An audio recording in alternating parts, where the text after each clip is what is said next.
with Sam Seder. The destiny of America is always safer in the hands of the people than in the conference rooms of any elite. Sam Seder. They are unanimous in their hate for me, and I welcome their hatred. We must guard against the acquisition of unwarranted influence, whether sought or unsought, by the military-industrial complex. The Majority Report with Sam Seder.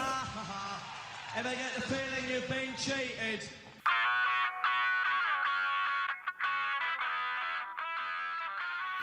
It is Wednesday,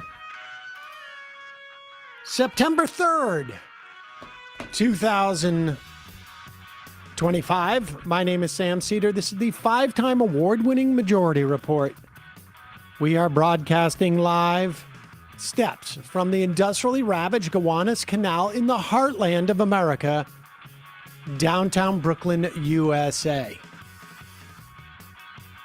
On the program today, Jonathan Cohn, writer at the Bulwark, on Robert Kennedy's assault on our health care. Also on the program today, Capitol Hill Epstein victims call on the White House and Congress to actually release all the files. Meanwhile, one of the most conservative federal courts in the country, the Fifth Circuit Court of Appeals, rejects Trump's use of the Alien Enemies Act to deport immigrants. Trump prepping Texas National Guard to invade Illinois. This amid calls for Pritzker to use the Illinois Guard to stop them. Judge issues remedy in the Google case, and it is barely a slap on the wrist. Jeffries and Schumer tee up next capitulation on budget negotiations. Federal court reinstates the FTC commissioner illegally fired by Donald Trump. And the U.S. blows up a boat in the Caribbean, killing 11 people by claiming it was full of drug dealers. U.S. Appeals Court allows Trump to cancel $16 billion in EPA grants to NGOs fighting climate change issued under Biden's Inflation Reduction Act. Lastly, Israel calls up reservists as it preps its next slaughter, this of Gaza City. All this and more on today's Majority Report. Welcome, ladies and gentlemen. It is Hump Day. Emma Bigland out today, so I get to say it. Thanks for joining us. We got a lot to get to today. Right now, as we speak, on Capitol Hill, there are dueling press conferences. Mike Johnson, so desperate. You'll remember, he recessed Congress early about 6 weeks ago to avoid an attempt by Congressman Massey and Khanna to use a discharge petition to bring to the floor a vote on whether to release all of the Epstein files. A discharge position requires only it basically is a way of going around leadership and going around the controlling party by getting a majority of congresspeople to sign it. Now, he has all the Democrats. Off the top of my head, that's like 217. And he has 3 Republicans at this point. Marjorie Taylor Greene, Lauren Boebert, and one other, including himself. I guess that's 4. And he needs, I think, 3 other Republicans to get that discharge petition. But the White House is desperately lobbying Republicans to vote no on bringing this to the floor. And that's why, as you have multiple Epstein victims on Capitol Hill giving a press conference, literally as we speak, Mike Johnson's attempting to distract from it by having his own press conference. I don't know what he's talking about that he thinks would distract from this. Maybe he's showing people the stuff that his son keeps him from viewing on his phone or something. I'm not sure. Here is a clip, and we'll have more of this tomorrow because, like I say, it's ongoing. But here is Massey yesterday making the point that the White House and the Republican leadership is desperately trying to whip votes against a discharge petition. Well, the question is, why are they doing a pressure campaign? Why are they doing why do you that? think Why do they? Because they don't want the files released. Look, if my legislation were redundant, why would the White House be trying to stop it? It's not redundant. There are things that the White House doesn't want out there that my legislation would cause to be released, and even the White House doesn't believe that the Oversight Committee has released everything. That's the point. They've yesterday they did this big document dump, and it turns out, so far, people are like, "There's nothing new here. This is all just sort of like extraneous." This is a classic document dump. 60,000 documents, very little information in it, and it's a way of distracting people. Here is Massey today on the Hill as they start to introduce the different victims. And remember now, you've got Republicans out there. What's that guy, the one who got shoved by McCarthy? I can't remember. Tim Burchett. Tim Burchett is out there going like, well, I don't know if we should do this because it could ruin the privacy of the Epstein victims. And, of course, you've got, I don't know how many are up there, but at least maybe close to half a dozen, maybe more, who are literally, publicly speaking, release these files. Here is Massey introducing this. And I guess Ro Khanna is speaking right now, but here's Massey from earlier. I think it's shameful that this has been called a hoax. Hopefully today we can clear that up. This is not a hoax. This is real. There are real survivors. There are real victims to this criminal enterprise. And the perpetrators are being protected because they're rich and powerful and political donors to the establishment here in Washington, D.C. Hard to argue. Hard to argue with that point. Ro Khanna is speaking, I think, right now, probably making a similar argument and also raising the fact that Republicans are desperately being lobbied by the White House to keep this stuff under wraps, which seems a little bit suspicious. At one point, you just want to move on. Here is this first Epstein survivor. Her name is Lisa Phillips. This was her speech this morning. Congress must choose. Will you continue to protect predators, or will you finally protect survivors? Transparency is justice. Release the files, end the secrecy, and stand with us in declaring that no one, no billionaires, no politicians, not world leaders, is above the law.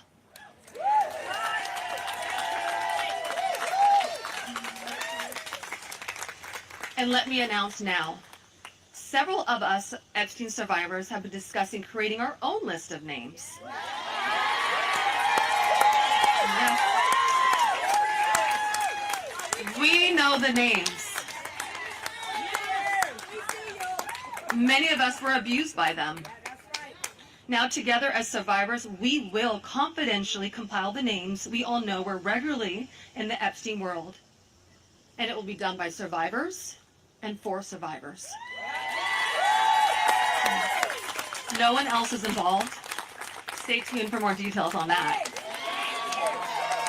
Because history is watching, and so are the women who will come after us.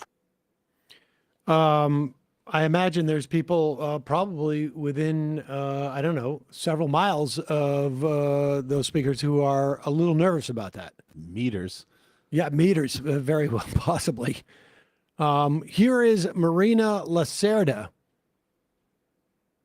also an Epstein survivor, and asking one of the biggest questions, and apparently Acosta is going to be testifying behind closed doors in about 2 weeks to the Government Oversight Committee as to his involvement. He was formerly Trump's labor secretary, and before that, he was the U.S. attorney who gave Epstein a sweetheart deal and claims it was because the CIA told him he was an asset.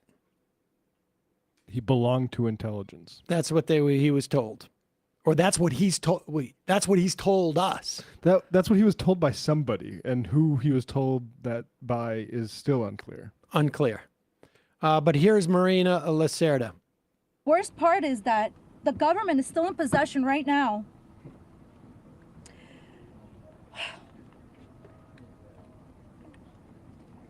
of the documents and information about that could help me remember and get over all of this, maybe, and help me heal.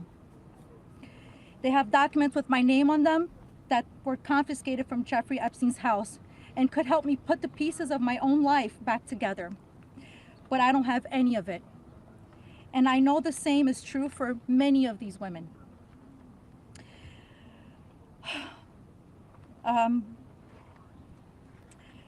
We are here to support this bill today, not only for transparency, but for the American people. But if the government is going to release these documents to the public, describing the crimes committed by Jeffrey Epstein and others, the least that they can do is give me my documents that they have about me. The other survivors deserve the same respect from our government. While identifying information must be redacted to the public, it is equally important to provide the victims themselves with unredacted information. I will never forget when the FBI agent showed up in my door in 2008. Jeffrey Epstein hired a lawyer to represent me, or more like to represent him, I like to say. I couldn't ask any questions, and I had no idea what was going on. I was terrified. Until today, I think most of us are still terrified. I thought somebody was going to kill me. I thought something was going to happen to my sister or my mother.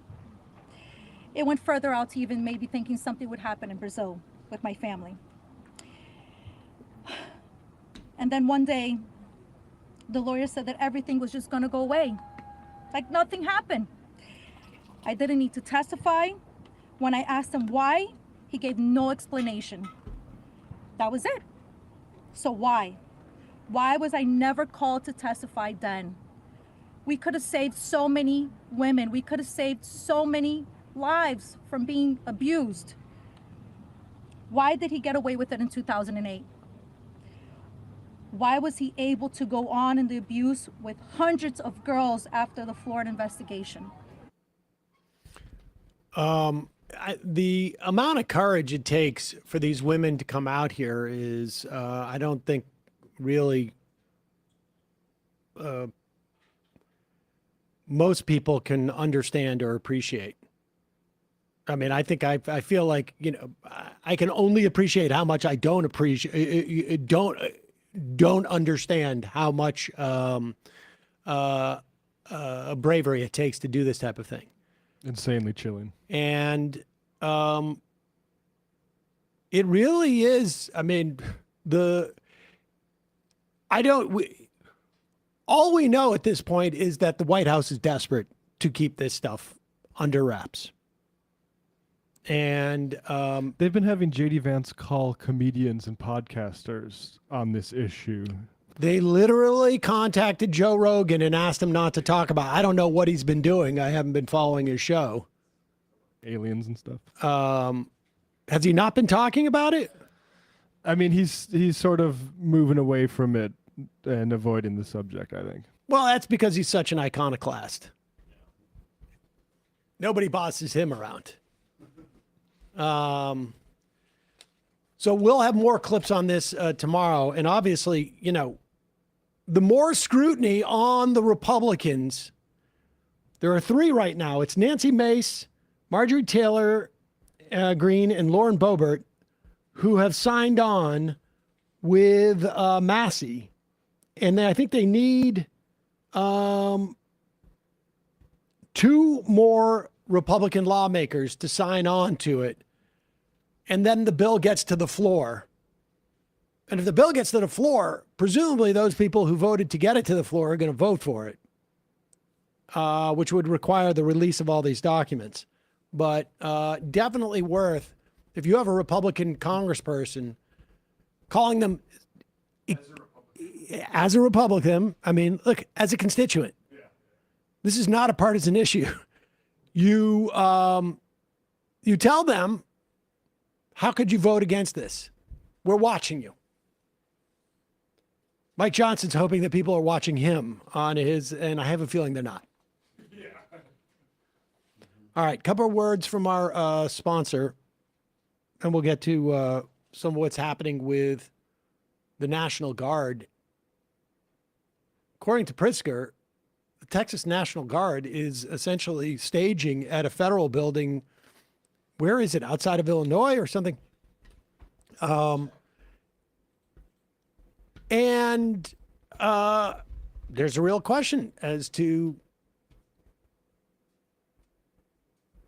will Pritzker get the Illinois National Guard? I mean, if the National Guard has not been federalized, it has no right, a state National Guard has no right to go into a state uninvited by the governor of that state.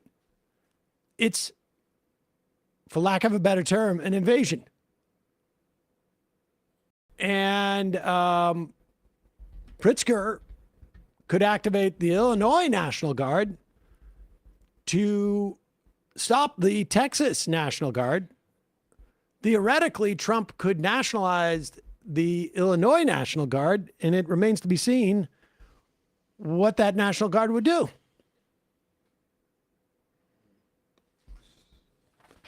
But we will get to that in a moment. Felonious Monk, I think that's called a civil war. I mean, it sounds almost more like a coup, because it's not, it really is just different militias at that point that are fighting. But we'll talk about that more in a bit.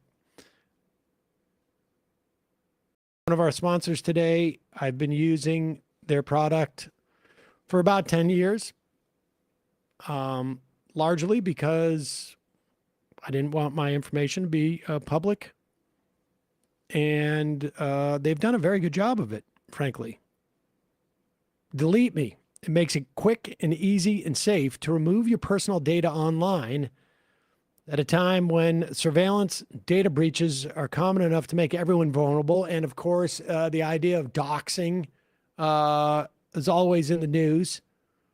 It is super easy to find personal information about people online. You Google it, it takes you to a data broker site. They have bought all this data. They then sell it, I don't know, $8 and you get the search or whatever it is, or $2. You can look up people's phone number. You can look up people's emails. You can look up their social media. You can look up their family members, their addresses, their past addresses, on and on. And having all of this information on the internet can have actual consequences in the real world. It makes everybody vulnerable. Not only, obviously, are you vulnerable to whack jobs trying to dox you or find you, but also hackers will buy information on the dark web. Then they'll combine it with information they find from data broker sites, and they use it for email phishing scams. They'll use it for scams to send you packages with fake QR codes on the outside with coupons, all that stuff. With Delete Me, you can protect your personal privacy or the privacy of your business from doxing attacks before the sensitive information can be exploited. New York Times Wirecutter named Delete Me their top pick for data removal services. Thanks to Delete Me for sponsoring the Majority Report. You can take control of your data and keep your private life private by signing up for Delete Me. Now, special discount for our listeners, 20% off your Delete Me plan when you go to joindeleteme.com/majority. Use the promo code majority at checkout. Only way to get 20% off, joindeleteme.com. Joindeleteme.com/majority. Enter the code majority at checkout. That's joindeleteme.com/majority. Use the code majority. We'll put the information in the podcast and YouTube descriptions. Also, another product I've been using for at least a decade. Fast-growing trees. Fall is planting season. Did you know that? A lot of people think it's only spring. But fall is a great time to plant. Many plants and trees actually do better when they are planted at this time of the year. They get their roots in the ground before they go dormant. All the energy is in the roots right now. We're headed there. Fast-growing trees is your one-stop shopping. Doesn't matter if you live in the sunny south or if the air is getting a little chilly where you are, their plant experts can help you find the perfect fit for your space. They have all the needs you could possibly imagine for your yard. They got fruit trees. They got privacy trees. They got flowering trees. They got shrubs. They got grasses. They got creeping thyme, whatever you want. Fast Growing Trees has you covered. You can find the perfect fit for your climate and your space. Order online, get your plants delivered directly to your door in just a few days without ever having to leaving home. They have an Alive and Thrive guarantee, ensures your plants arrive happy and healthy. That means no lugging stuff in the back of your Subaru and getting dirt all over the place, breaking the plants on the way home. Sounds specific. Yeah, been there. No going to a big box store and being like, wait, all you have is Red Delicious apples? Do you not have any actual apple varieties? One type of peach? What is this? And the thing is, with fast-growing trees, I don't know that their trees necessarily grow faster, but they can ship like 6-foot trees to you. They pack them really well. They keep very well. Again, they have that Alive and Thrive guarantee. And if you want to get into gardening or planting, you have no experience, their website has all the information you need. Every plant comes with instructions and tips to care for it. You can talk to a plant expert about your soil type, your landscape design, how to take care of your plants. No green thumb required. Don't know your growing zone? They will tell you. They also have a resource center. It's full of tips and advice. You can find out you can use their zone finder there to find out what zone you're in. And there's subzones. It's not just 2, 3, 4, 5, etc. anymore. There's like 5A, 5B. This fall, they have the best deals for your yard, up to half off select plants and deals. Other deals, listeners to our show get 15% off their first purchase using the code majority at checkout. That's 15% off fastgrowingtrees.com using the code majority at checkout. Now is the perfect time to plant. Use majority to save today. Offer valid for a limited time. Terms and conditions may apply. Check out the link in the show notes and support the show. And lastly, today's episode is sponsored by Blue Land. We've gone completely Blue Land here now. We have same office and my house now. We have the Blue Land dish soap, which is actually like a powder. You pour it on there, you wash it. We have, at my house, I got the Blue Land tablets for my dishwasher.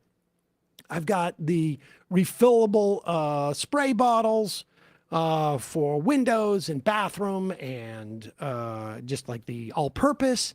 Blue Land is basically on a mission to get rid of single-use plastics, and they have helped me do it. I no longer carry big jugs of laundry detergent or dish soap or dishwashing liquid.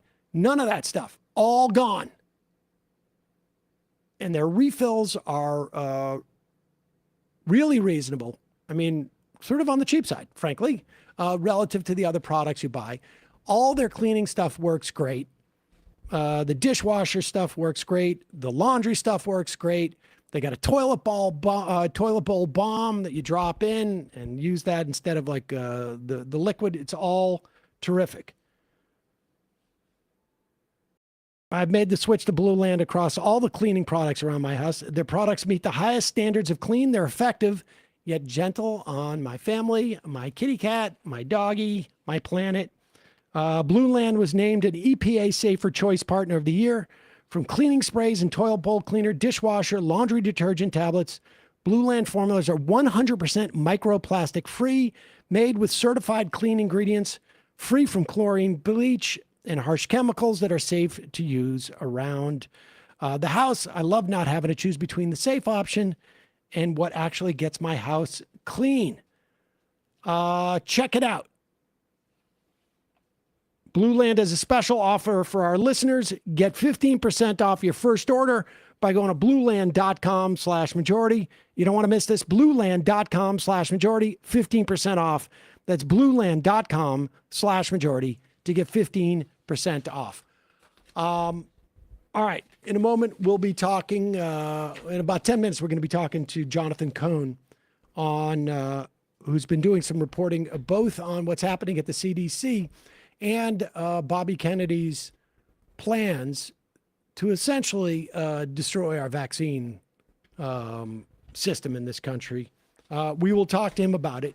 And also, you know, there is he's written an interesting piece to give you a sense of the liability issues associated with vaccines, how we've handled it, how it could be reformed if there was actually a genuine desire to reform it, as opposed to some wackadoodle notions that Bill Gates is putting 3G in all of our earlobes from a vaccine.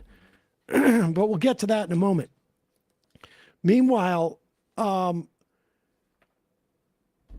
you have Mayor Bowser of Washington, D.C. saying now that she will collaborate with the troops that Trump and the feds that Trump has stationed in D.C.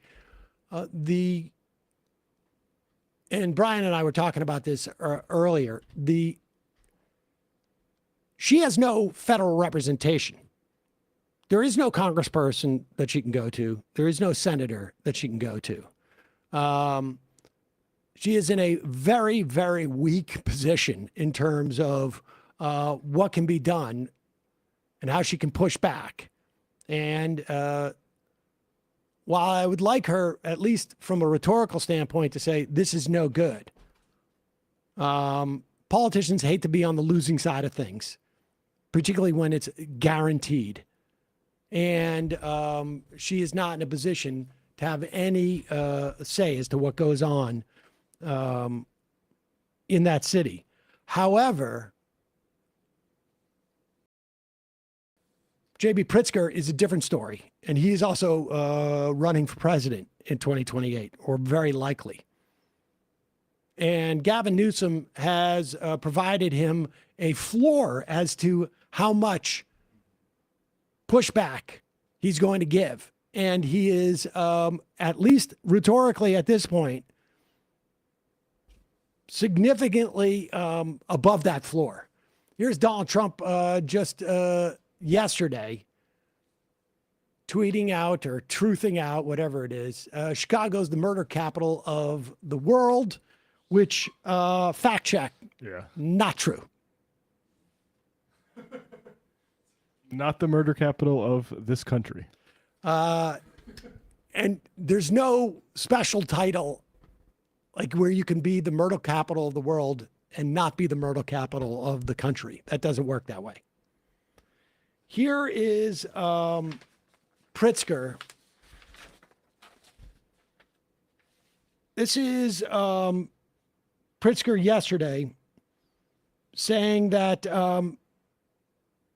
he has heard that the Trump has begun staging the Texas National Guard for deployment in Illinois. Now, he doesn't say how he knows this, but I imagine he would not be saying it if he didn't have it on fairly good authority. Third, as lawful citizens exercise their First Amendment rights, Trump and his team will be looking for any excuse to put active duty military on our streets, supposedly to protect ICE. We have reason to believe that the Trump administration has already begun staging the Texas National Guard for deployment in Illinois. I want to be very clear on this point, and I want to speak directly to the press right now.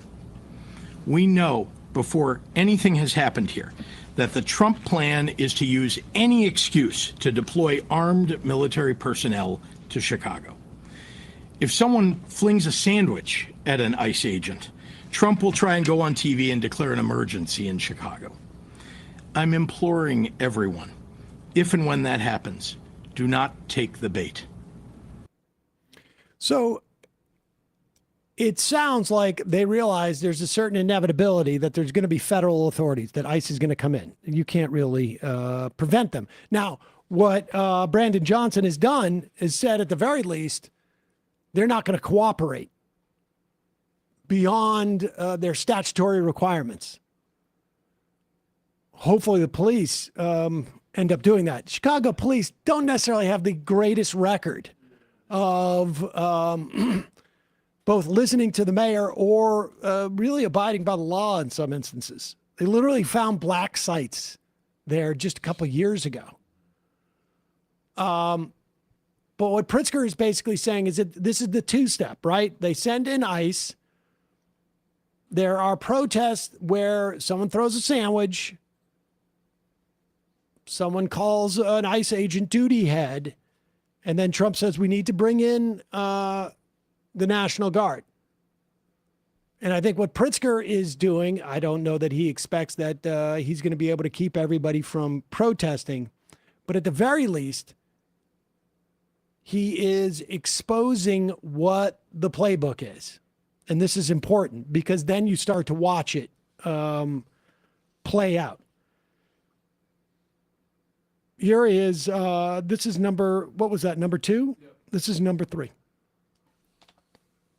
I refuse to play a reality game show with Donald Trump again. What I want are the federal dollars that have been promised to Illinois and Chicago for violence prevention programs that have proven to work. That is money that Illinois taxpayers send to the federal government, and it's an insult to any and every citizen to suggest that any governor should have to beg the president of any political party for resources owed their people. I'd like to ask a question of my own, and it's one the press should be asking as well. When did we become a country where it's okay for the U.S. president to insist on national television that a state should call him to beg for anything, especially something we don't want? Have we truly lost all sense of sanity in this nation, that we treat this as normal? Yeah. The answer would be yes. That is the answer. Very conveniently. Here is Pritzker reminding Chicagoans to know their rights and advocating that people film, record what ICE is doing, and give it to the media. To Chicagoans, what you can do is look out for your communities and your neighbors. Know your rights. Film things that you see happening in your neighborhoods and your streets and share them with the news media. Authoritarians thrive on your silence. Be loud for America. Appealing to some patriotism there, but I like the idea of him telling people to engage in their communities. This is just the beginning of this, folks. And the ICE watching stuff, the surveillance on ICE by volunteers is a very brave and inspiring development. There was a piece, I think it was in the Washington Post, I don't know where it was today, about both the app makers, one who had a local one on the East Coast and one on the West Coast, but activists in California have been basically surveilling ICE. They leave from federal buildings. They are then either followed at a distance or just kept track of, and people are warned that they're in a specific neighborhood. So this is encouraging. And ICE now has a budget greater than the FBI for this year. So, and it's only going to get larger. All right, we're going to take a quick break, and in a moment we will have Jonathan Cohn.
Hi, sorry, we've just been having a little bit of technical difficulties. We're going to have Jonathan Cohn in just a in a moment.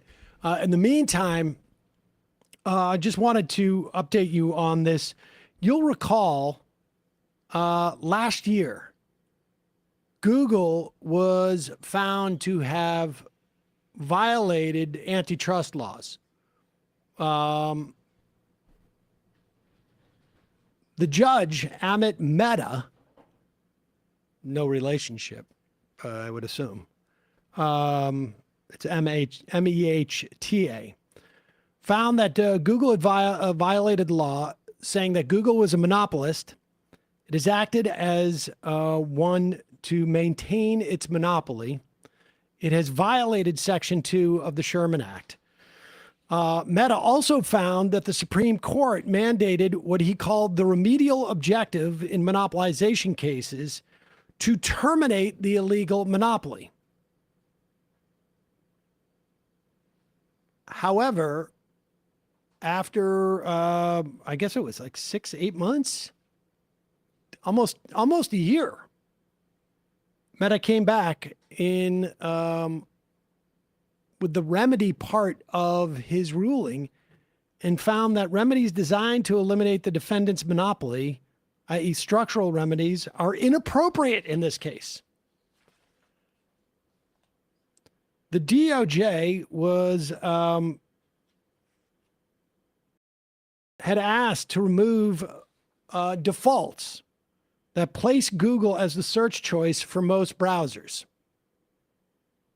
When you go and try and search something in Chrome, obviously it defers to Google. They pay Apple $20 billion a year to be the default search. The judge in this case rejected both a Chrome spinoff, severing the ties between Google search and Chrome, and regulation of Android. He also did not find that Google had to stop paying Apple $20 billion a year because it would somehow hurt Apple's business. They need money to develop their phones. They have something like $1 trillion in cash. That may be a little bit of hyperbole, but not much. He went on to limit default payment agreements to just 1 year terms. I'm not sure what the idea is behind that. It just sounds like he got afraid. It is possible that some of the plaintiffs, state attorney generals, will appeal this case. We'll have somebody on next week to talk about the monopolies. We're going to take a very quick break, and when we come back, we're going to be talking to Jonathan Cohn. We'll be right back after this.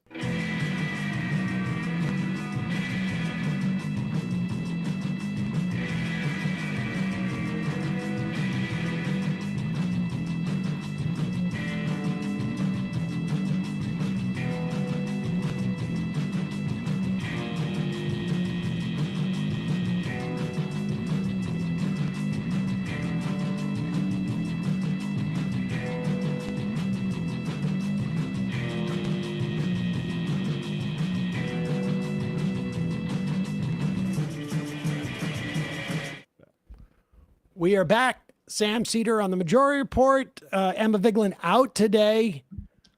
It's a pleasure to welcome back to the program Jonathan Cohn, senior national correspondent, now at the Bulwark, author of Sick and the 10-Year War. That one about, about the Affordable Care Act. It seems like a million years ago. Jonathan, welcome back to the program. It's nice to be here, Sam.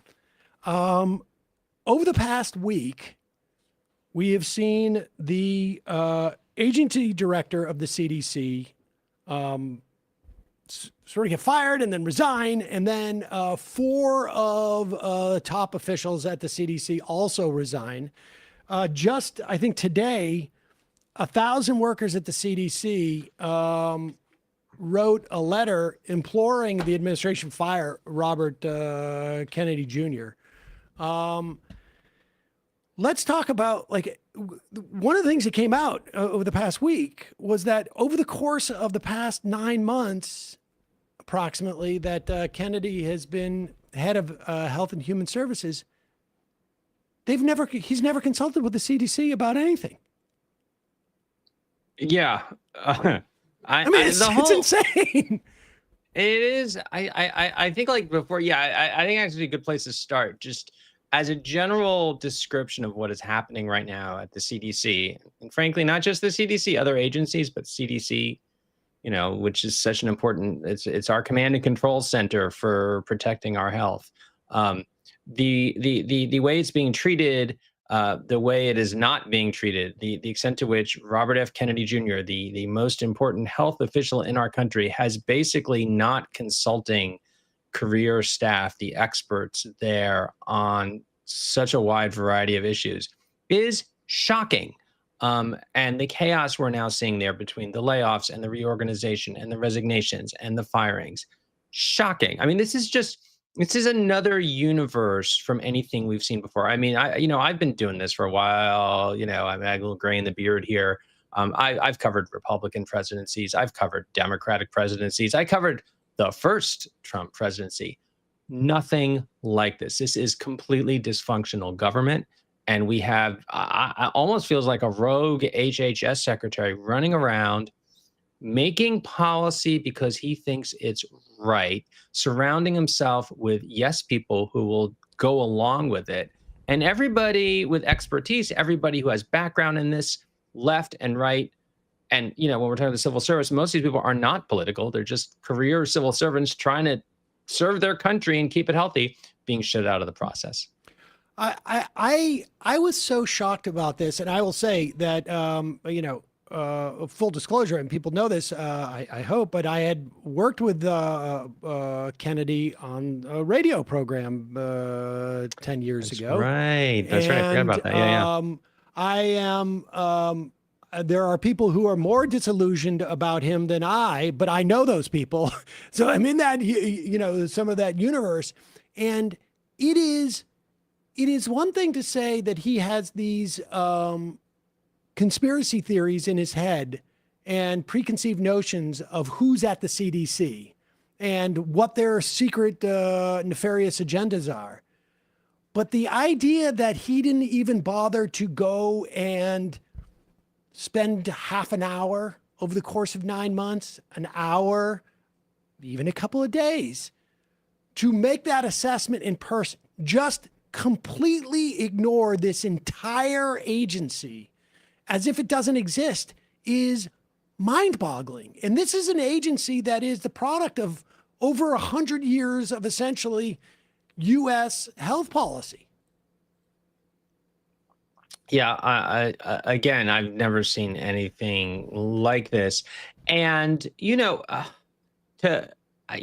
has come in and he has this idea that the CDC is part of this deep state health bureaucracy, which of course is, it's similar and of a piece of the broader attitudes of the Trump administration, that people who are career officers in government they're at best not doing a lot of good, at worst they're actively undermining whatever the sort of best policy is. And his attitude has been to just sideline them and ignore them and get rid of them. And look, I've said from day one, I mean, I think there's every agency in government could work better. And if you want to talk about the CDC in particular, we can go back and relitigate what happened in COVID. And there's lots of room for criticism, lots of room for improvement. I don't think anybody would begrudge an HHS secretary from either party coming in and trying to shake things up a little bit. And certainly when you win an election and you get to, that's part of what you get to do, is you get to redefine an agency. But what I think is just so telling is there's a way you do that responsibly, right? I mean, you and the first part of that is exactly like you just said, which is you get a feel for what's really going on, something you can't get from the outside. You get into office, meet with people, you study the problem, and then you put in place changes Even if they're radical changes, you do it in a way so that you're not destroying all the institutional knowledge, all the capabilities. And that's what he has done. And we are at this shocking place right now. I know we keep using the word shocking, but I don't know what other word to use for it, where you can't trust the material coming out of CDC, because once upon a time you knew that it might be right or it might be wrong, like any judgment might be, but it was the process of a kind of considered judgment by people who actually knew their field, who were respected for their knowledge, their expertise. And that's just not true anymore. And it's just we've never been in a world like this. And we're talking about career people, which is contrary to, Kennedy's whole thing was that there's a revolving door and there's this relationship between industry and the agencies that are unhealthy. And I would agree with that. I think we see that in a lot of sort of regulatory agencies. But it's generally the political appointees who are the biggest problem, or people who are leaving, not people who have been there for their entire careers and are continuing to do that. And so, all right, so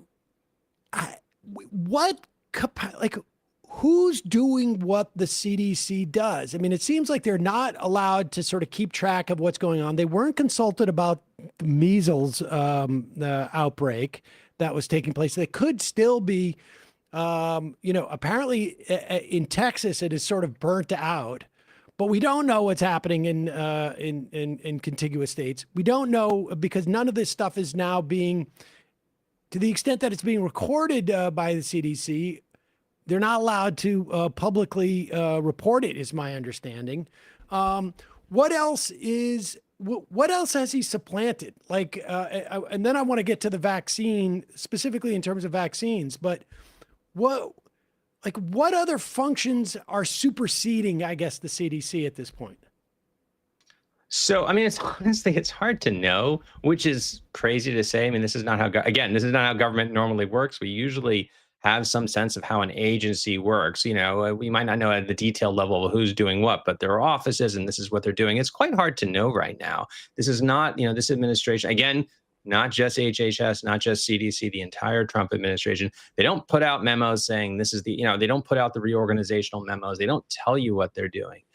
What I know, first of all, is that we have a bunch of departments that have been eliminated or downsized dramatically. And that is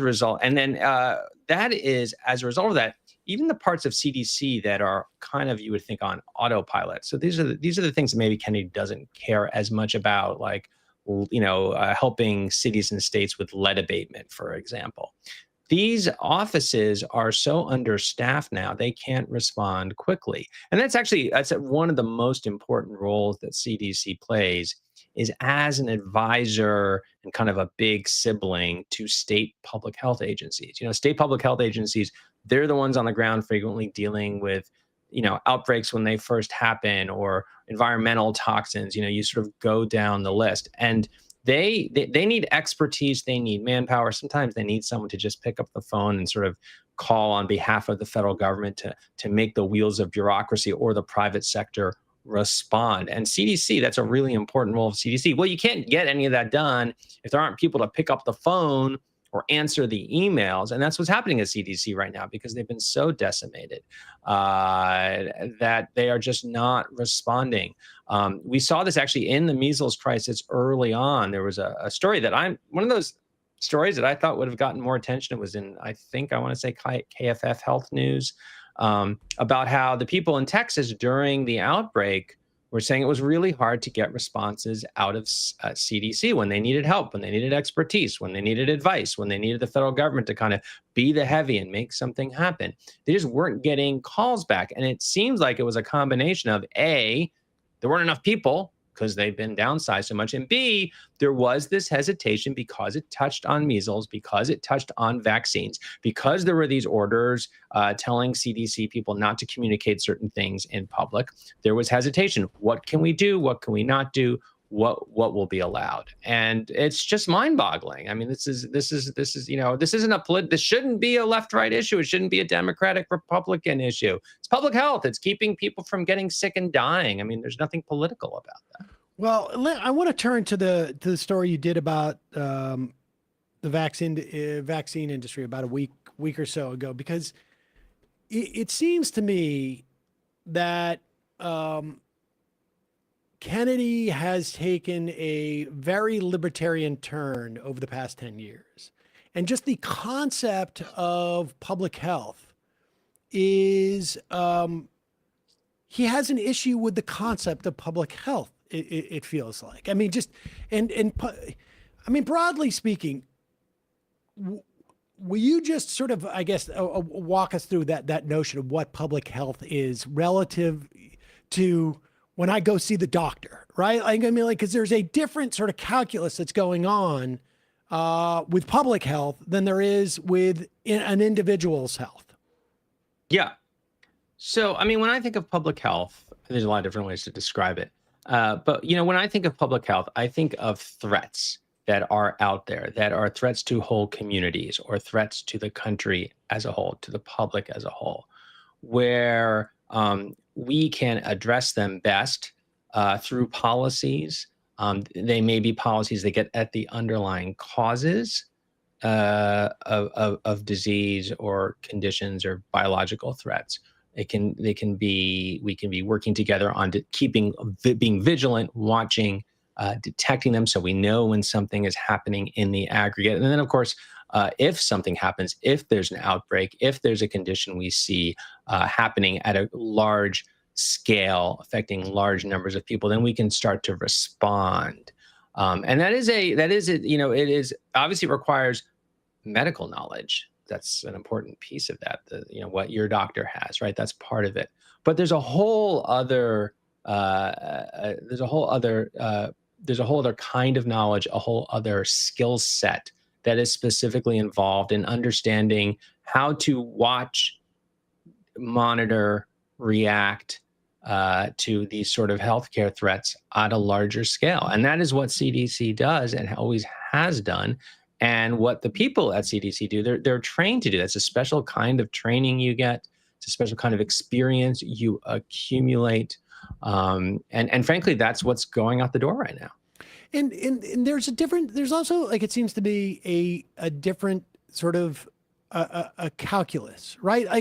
We have this in public policy all the time. What should the speed limit be? We could bring traffic deaths down to, virtually none if our speed limit for all our cars was 5 miles an hour. But obviously society needs to function.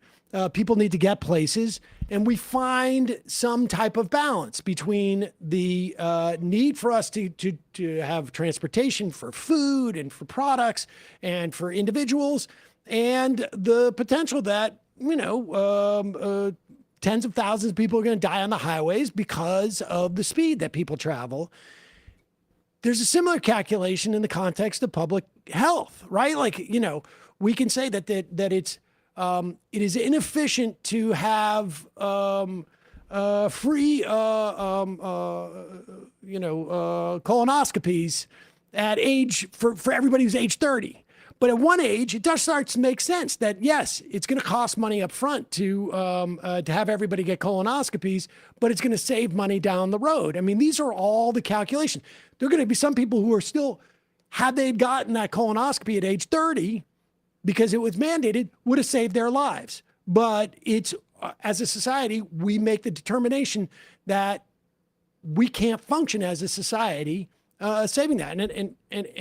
This calculus is what really is at the heart of the vaccination issues, it seems to me, is that when we vaccinate a broad population, there are always going to people who are going to have adverse reactions, just like people who take Tylenol. Like there's no medical procedure or medicine where you won't have people taking an adverse reaction. But the question is, as a public, does it promote health, i.e. more people being healthy than not, even if the actual requirement of a vaccination ends up making people sick who wouldn't otherwise be sick? Yeah, right? This is the dynamic that we're talking about with vaccines. Sure. And so tell us the story of how we got to where we are in terms of liability with vaccines, and why. And we should talk about potential reforms. But Kenny's talking about basically blowing it all up, it seems like. Right. So, I mean, yes, vaccines, the vaccines that we have that have been approved, they're enormously beneficial. They have saved literally millions of lives. I think sometimes it's been so long since we've seen people sitting in an iron lung or large numbers of kids dying from measles or whooping cough, you sort of go down the list. We sort of take those things for granted. Those diseases used to kill and disable large numbers of Americans. It was hard to get a childhood once upon a time. When those vaccines came along, people were elated because they remembered how awful that was. Now, like you said, every vaccine is going to have some people who are going to have side effects or bad reactions, just like every medical, as you said, every medical intervention has some risk and some downsides. Decision you're always making is, when is it worth it? When is it not? What do we recommend? What do we not recommend? And with these vaccines, the calculus, frankly, is just not tough. Even a vaccine like, say, the COVID vaccine, which doesn't, at this point, because of the way the virus has mutated and what we now know about it, there's still a good chance that if you are vaccinated against COVID, you can still get COVID. But there's a big difference. You're much less likely to end up in the hospital. You're much less likely to end up with long COVID. You're much less likely to end up dead. That's a pretty big deal. Now, do some people have reactions to COVID, the COVID shot? Yes. Will there be the rare serious side effect? Yes. And true for other vaccines. This has always been the case. And we've sort of dealt with this problem before. In the 1970s and 1980s, there was a lot more focus on these side effects. And in particular for the pertussis vaccine, again, that's whooping cough, there was a lot of attention being given to the side effects, including the ones that would go away in a day or two or in some time. And then there were reports of more serious side effects. Never entirely clear how much they were really linked to the shot. Later research suggested maybe, probably not. But there were these cases, and people who had sort of serious conditions after getting the shot would go to court and sue and get these very large liability judgments. And the vaccine makers at that point were like, well, wait a minute, vaccines aren't necessarily the most profitable line of business for a drug company. And the drug companies were like, if we're going to have to face these lawsuits and this is draining our revenue, maybe we just won't make the vaccines. And a bunch of them got out of the business of making the pertussis vaccine. When that happened, we had shortages of pertussis vaccines. There weren't enough shots to go around because there weren't enough companies producing them. So the government stepped in a bipartisan measure and said, look, we're going to, and they said, look, we want to compensate people. If you're injured, we want to make sure you can get compensation for it. We want to make it quick. You shouldn't have to go through years and years of litigation. You shouldn't have to roll the dice on whether you found a good lawyer or not. If you're the vaccine maker, you should know that we understand there will be the very occasional rare side effect. You're not going to be sort of facing this huge, massive judgment because those tend to be sympathetic cases. And even if you did nothing wrong, you're going to have to pay this big judgment. So we're going to protect you from that.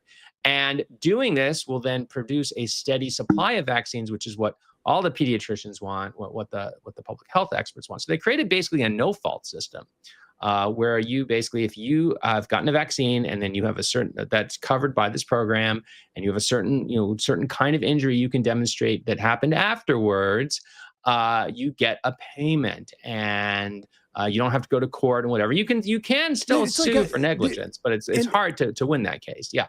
And this is sort of almost like a separate vaccine judiciary, essentially, right? Where it's more like an administrative judge, and you go and you make your case through this process. It is not within the standard civil legal system. It's almost like in a parallel legal system where you go in and you can get awards, but it doesn't function in the same way, and you can't take down a manufacturer. And again, like you say, it's really the only way, unless, and frankly, I would certainly be open to this, we started having the government create a capacity to develop vaccines. Now, that's what Bobby Kennedy would do. if his like belief, his supposed sort of like conspiracy theories were accurate, that it's too corrupt within the context of capitalism to allow for vaccines, that all the motivations are a function of money, you would say, let's nationalize it. Let's expend government money and resources on developing it. We already spend the money on developing it, and we have ownership of it. And you can contract out to facilities like and companies that have the capacity to make this stuff. You contract hire them, you pay them a lot of money, and it's government owned. They're not even contemplating anything like that. And so, what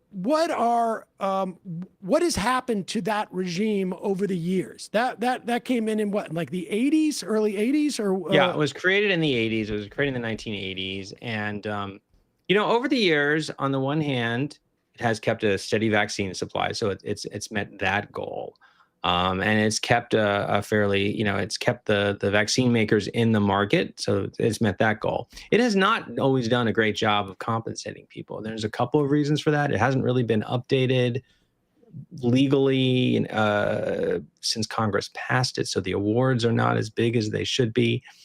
In addition, it's been slow. At some point, the Justice Department decided that it should be contesting these cases more because it saw, it sort of saw its job to protect the federal treasury, and it didn't want to make sure people weren't going to the system and draining it unfairly to kind of make a quick buck.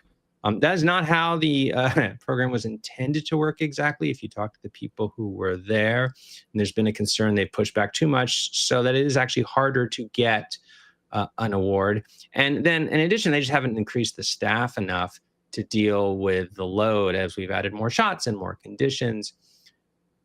Fixing all of those makes a lot of sense. It is a cause that would get bipartisan support. If Secretary Kennedy came in and said, look, I want to fix the vaccine court. I want the court system. It's not really called a vaccine court, but we can call it a vaccine court. If we're going to fix this system so it's more responsive and it pays out sums that are more appropriate for today, I think there would be people, longtime vaccine enthusiasts, who would say, yes, that's great. In fact, it's closer to what the program was supposed to be when it was founded.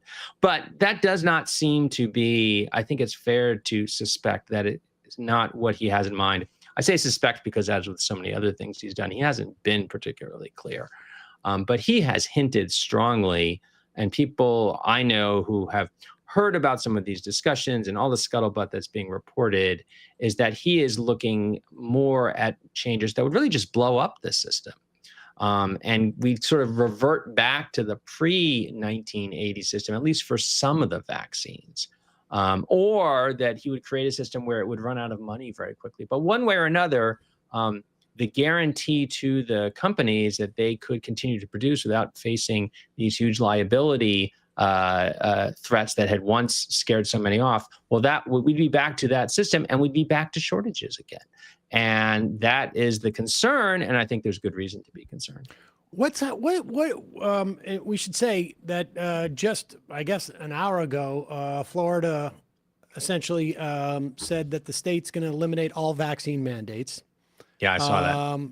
And like 10 minutes ago. Yeah. Yes. And earlier today, I think it was California, Oregon, and Washington State said they're going to form some type of consortium to, I guess, secure vaccines or create their own guidance, because they're not getting any from the federal government in terms of like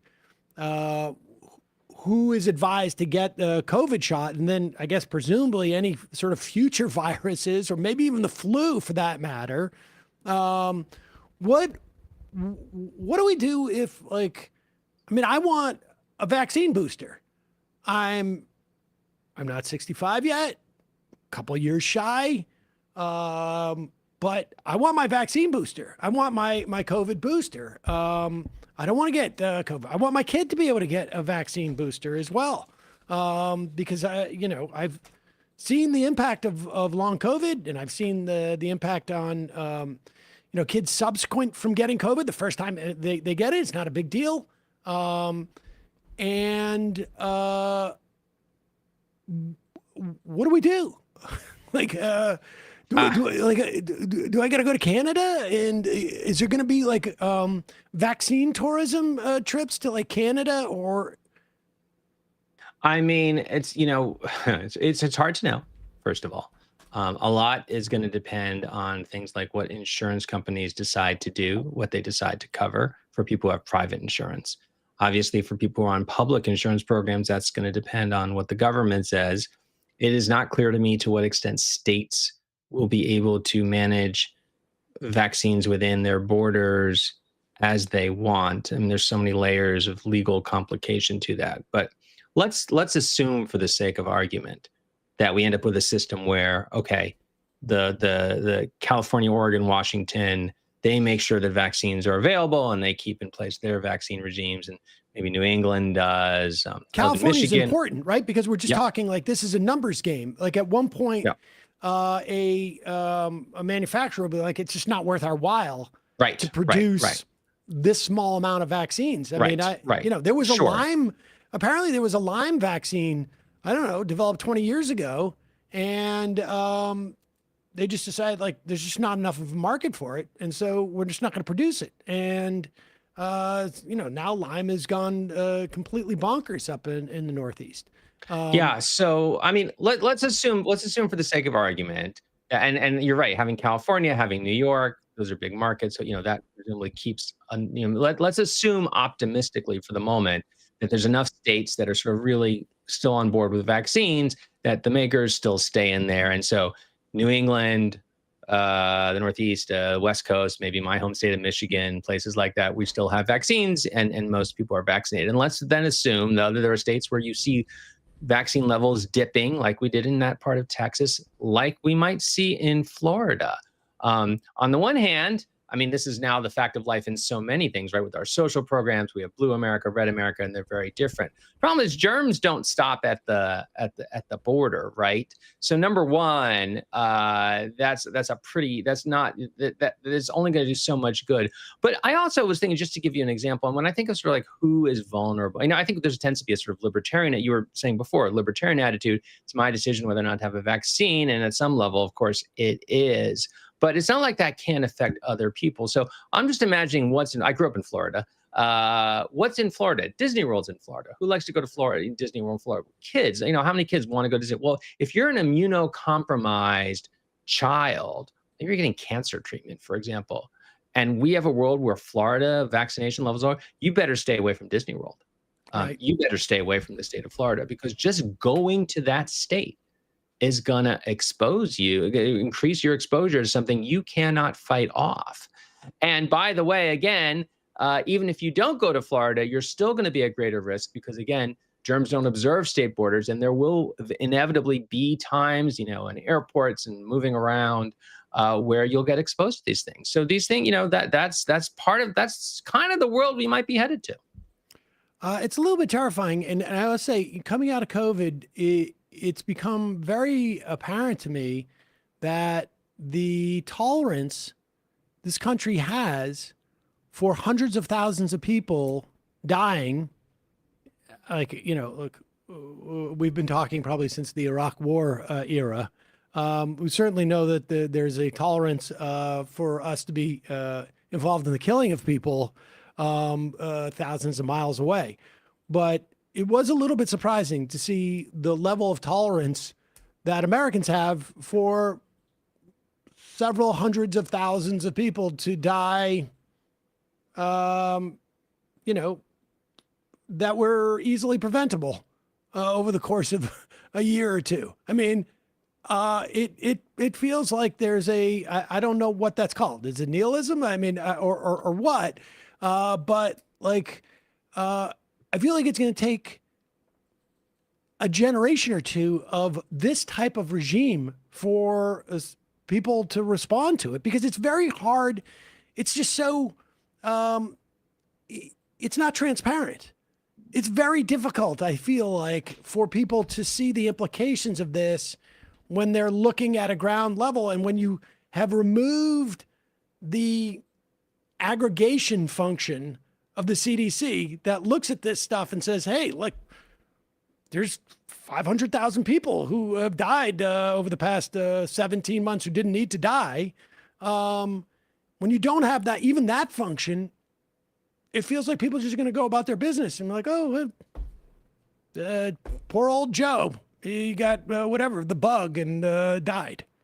Yeah, I'm so glad you mentioned that. Yeah, I mean, you remember COVID when there was at one point, right? Trump said, people may remember, he said, well, if we just stopped counting, people wouldn't, it wouldn't be so bad if we just stopped counting the people. I mean, he was sort of right, at least in terms of the way that the people perceived it. To this day, I'm shocked because, again, I live in Michigan, so I'm right outside Detroit, which was one of the early cities hit. It wasn't as bad as New York, but it was pretty bad. And I remember every day in the headlines, prominent people you were reading about were dying from COVID. And then, of course, for everyone you read in the headlines, because they were famous, there were 10, 50, 100 also dying. They just, they didn't get a story in the newspaper because of that. And I am shocked still that that has sort of been memory hold.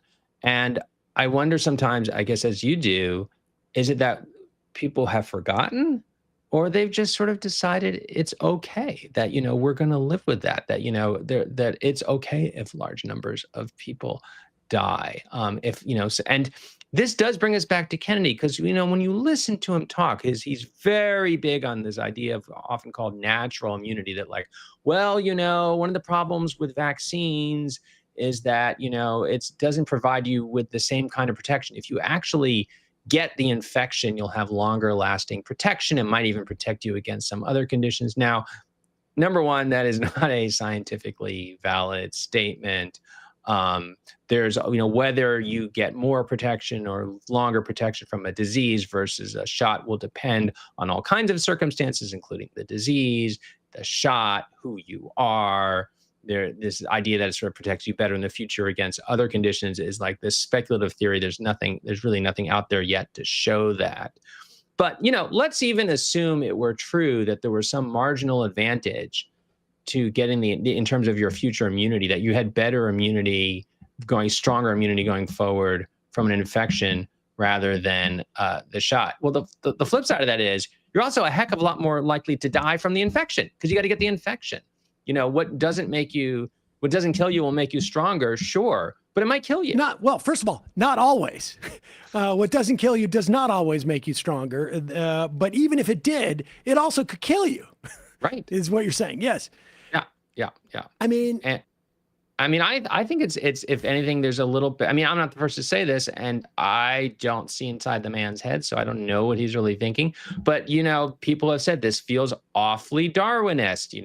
The strong will survive, and we'll lose a couple along the way. Or eugenicist, like this is how we get to a stronger humanity, because the people with strong immune systems will evolve. And the reality is.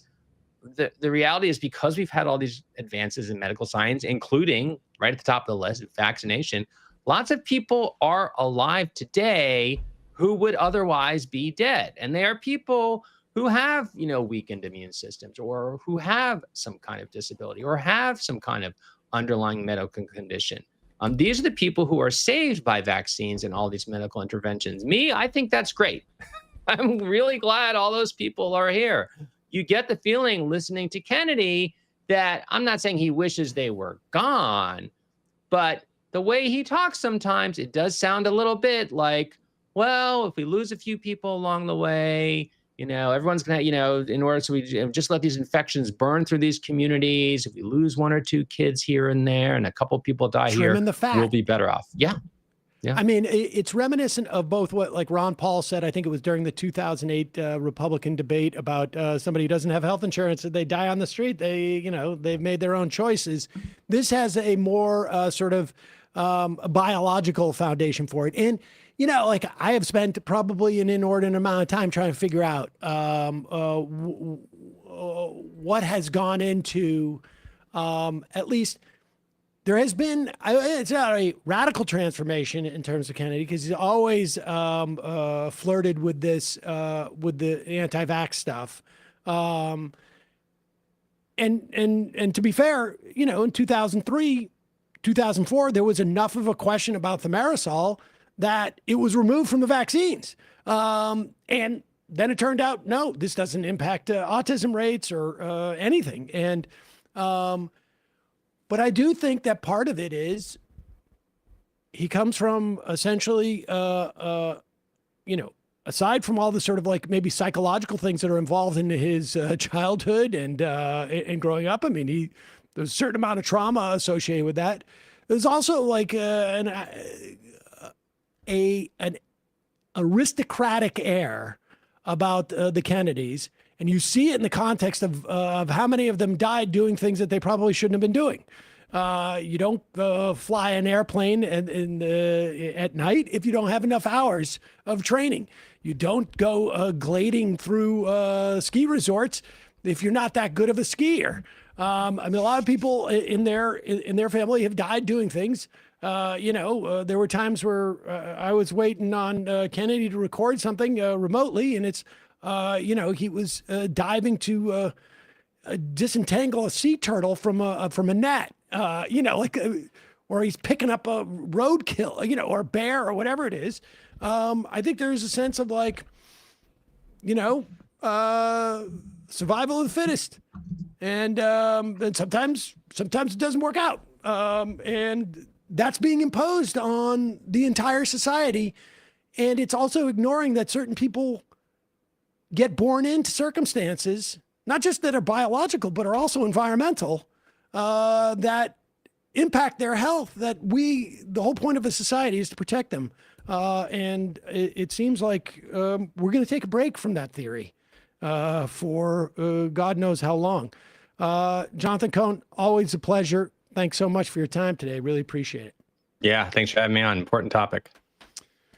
All right, folks. We're going to take a quick break, head into the fun half of the program. And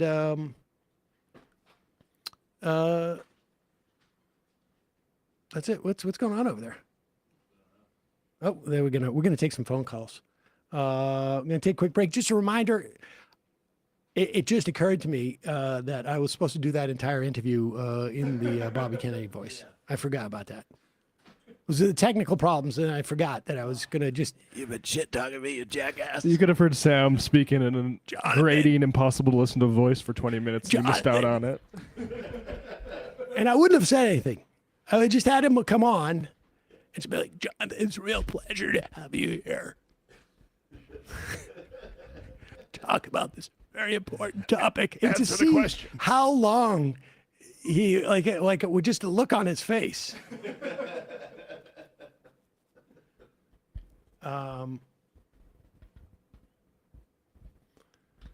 Older than Sam. There has not been a transformation of Bobby. RFK Jr. has always been a piece of shit. Even he was part of the River Keepers.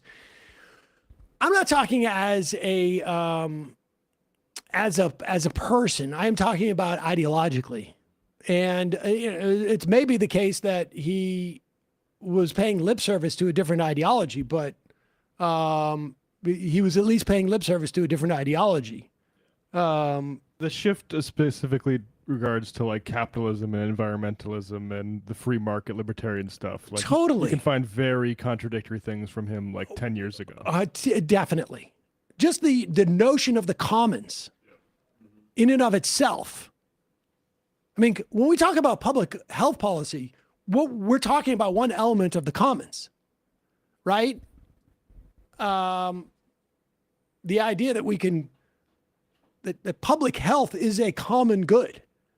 But that concept he jettisoned. I don't know if it was 10 years ago or 15 years ago or when.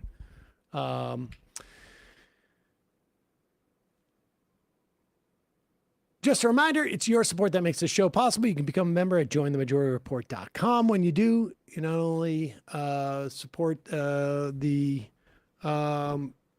free show, but you also get the fun half. And you allow this show to survive and thrive. Our members are a very important part. Listen, I cannot tell you how many times I've applied for a chorus grant. And they keep... I don't even know. Just bounces back. I don't know where. Was there an email address Can someone tell me where the email address Oh no, the chorus you can apply on their website. is? That true? Yep. We should apply. I paged through it. We should apply. We applied Yeah. on the we Maybe I'll paged do through that it. I don't tonight. know if we actually clicked send, but we did that on the Left Reckoning page. Oh, you did? Yeah. You can donate too. Double What's that? dip. There's nothing wrong with We that. could also donate to The chorus. donate is a little bit more prominent than the Then the apply. application thing. It looks like. I mean, I'd apply. I bet you the chances of us getting it now would be pretty high. We've actually got to do that. I mean, I'm still a bit salty that I didn't get any CARES Act money from the what was that called? The bailout money from COVID. The CARES Act. CARES Act. We didn't take advantage of that. Every right-wing podcast that's libertarian took advantage of that. Well, I mean, we could still apply. Maybe we'll have a disclosure to make next week. Well, there we go. Track to the $8,000 incubation tier. Also, justcoffee.coop. Fair trade coffee, tea, or chocolate. No. Fair trade coffee and hot chocolate. Use the coupon code majority, get 10% off. Matt, Left Reckoning, what are you guys incubating over there? Last night, we had Brian Vokey on the program. This guy sitting right next to me. Some guy. Talking about Some bozo. his experience in the Austin comedy scene and the Mothership. We talked about Jimmy Dore and also talked about a billionaire. I don't know if he's a billionaire, a CEO stealing memorabilia from a child and then saying, well, if you were faster, you would have. Oh, is that Polish guy with the hat? Yeah. Polish, I yeah. saw that video. It's so. Did you see his response to it? No. He's like, look, you guys are all getting bent out of shape. If you were faster, you would have the hat. He said that to the He said that 8-year-old to kid, the, or to was the it? media. And then he threatened to sue anybody who makes fun of him. So normal stuff going on in our business community. So yeah, check that out, patreon.com/leftreckoning. Also some news out of Canada where the labor movement is standing up for Palestine. See you in the fun half. 3 months from now, 6 months from now, 9 months from now. And I don't think it's going to be the same as it looks like in 6 months from now. And I don't know if it's necessarily going to be better 6 months from now than it is 3 months from now. But I think around 18 months out, we're going to look back and go like, wow. What? What is that going on? It's nuts. Wait a second. Hold on for a second. The Majority Report. Emma, welcome to the program. Hey. Matt. What is up, everyone? Nomi Key. You did it. Let's go, Brandon. Let's go, Brandon. Bradley, you want to say hello? Sorry to disappoint everyone. I'm just a random guy. It's all the boys today. Fundamentally false. No, I'm sorry. Women's. Stop talking for a second and let me finish. Where is this coming from, dude? But dude, you want to smoke this 7A? Yes. Hi, me? Is it? Yes. Is this me? Is it me? It is you. Is this me? Hello, is this me? I think it is you. Who is you? No sound. Every single freaking day. What's on your mind? Sports. We can discuss free markets and we can discuss capitalism. I'm gonna go throw up. Libertarians. They're so stupid though. Common sense says, of course. Gobbledygook. We fucking nailed him. So what's 79 plus 21? Challenge Matt. I'm positively quivering. I believe 96, I want to say. 857-210-501. 1/2. 3/8. 9/11, for instance. $3,400, $1,900. 6, 5, 4, $3 trillion sold. It's a zero-sum game. Actually, you're making me think less of it. But let me say this. Poop. Call it satire. Sam goes to satire. On top of it all, Yeah. my favorite part about you is just like every day, all day, like Yeah. everything you do. Without a doubt. Hey, buddy, we see you. All right, folks. It's just the weak being weeded out, obviously. Yeah, sun's out, guns out. I don't know. But you should know.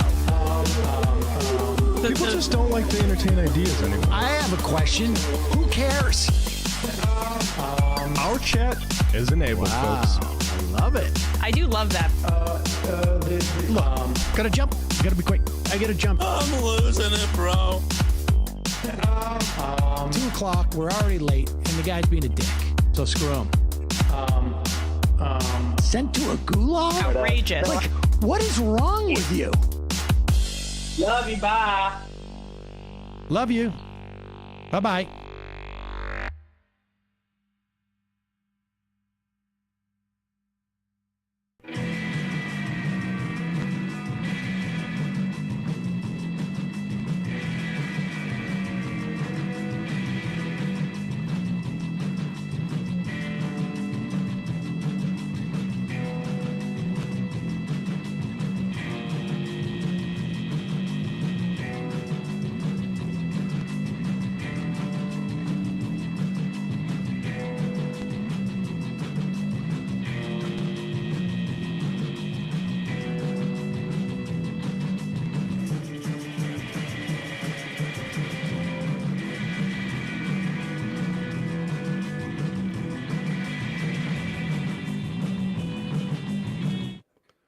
We are back, folks.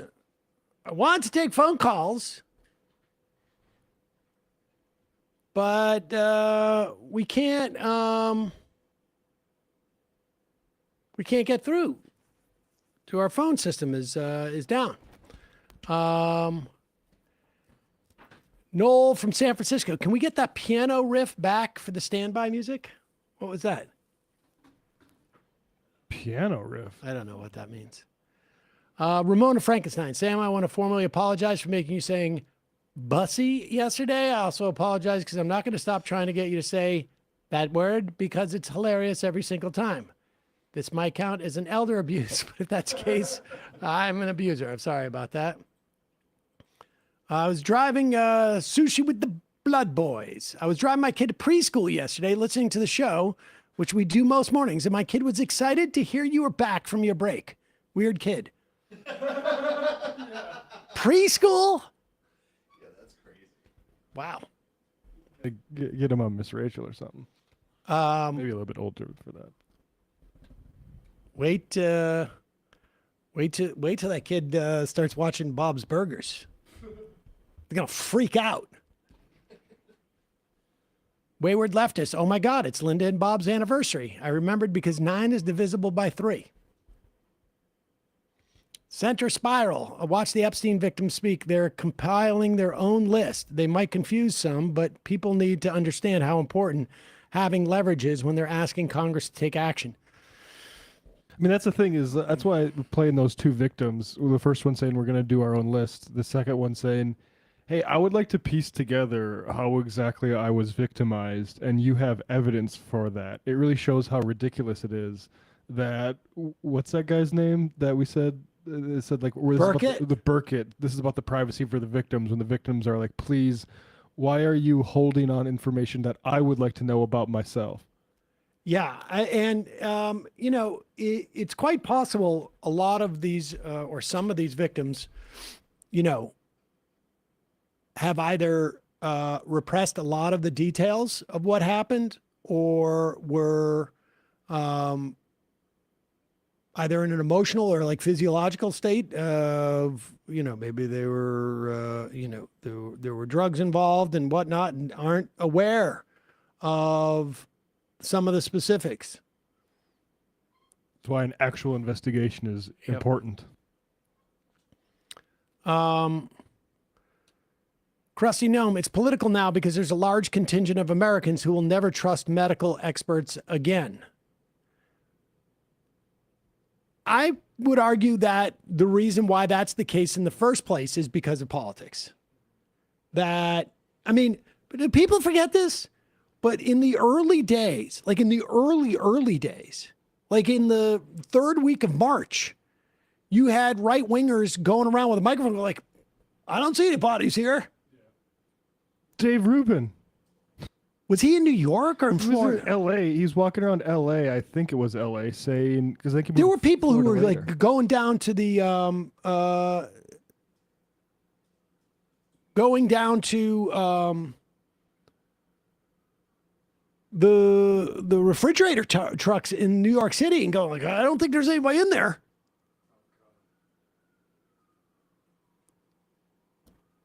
And then, I mean, do people not remember like the whole pandemic thing? Then the question, like, it's fake, it's not happening. Then it's actually manufactured, and it's just a way, like, without a doubt, there were failures. I would argue the vast majority of these failures were a function of not enough resources wanting to be expended to make places safe. Like federal government, remember, like Trump spent the first 4 months in total denial. Instead of saying like, we're going to marshal billions of dollars over the course of the summer, we're going to go into schools. We're going to put in air filters. We're going to deploy resources to figure out the safest way to get kids back into school, the safest way for teachers and staff at these schools to be back into school. They didn't do any of that. Instead, you had over the course of the spring, states competing for PPE. Do people remember this? Like you had states stealing stuff from other states because it was sort of like a Hunger Games situation.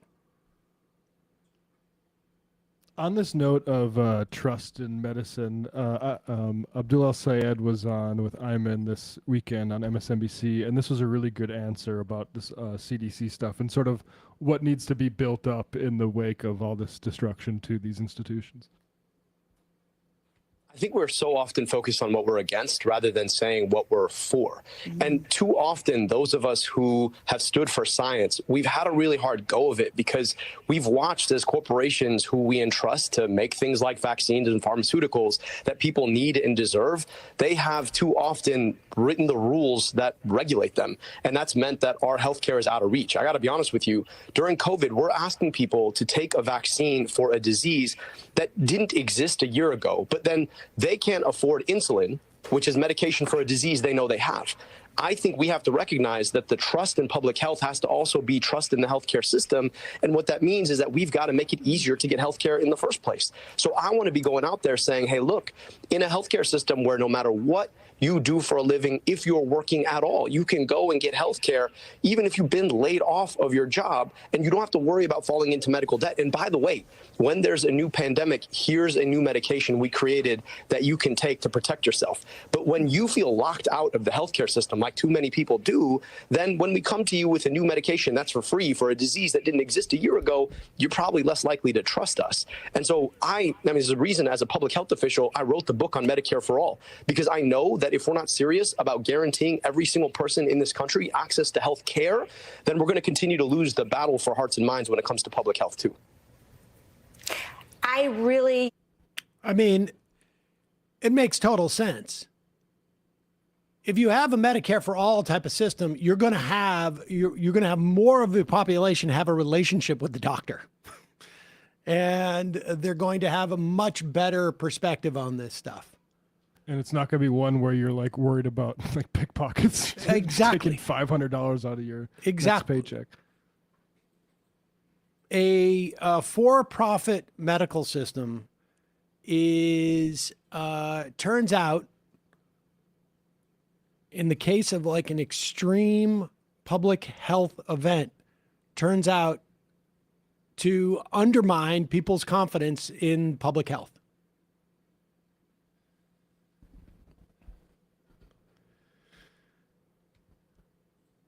I hope he wins. I mean, Stevens isn't exactly Zohar Mamdani when it comes to charisma, I would say. New Jersey mailman. Trump and the Republicans blasting their war crime video killing Venezuelan fishermen is extremely reminiscent of human safari videos posted by Russian soldiers, how they drop bombs on civilians. Even if everyone on board was Pablo Escobar, you still can't murder people. You have to arrest. Disgusting stuff. Yeah, this is nuts. And I am sort of shocked, although less and less shocked by anything these days, that there isn't more controversy about this. The U.S. government has, by its own admission,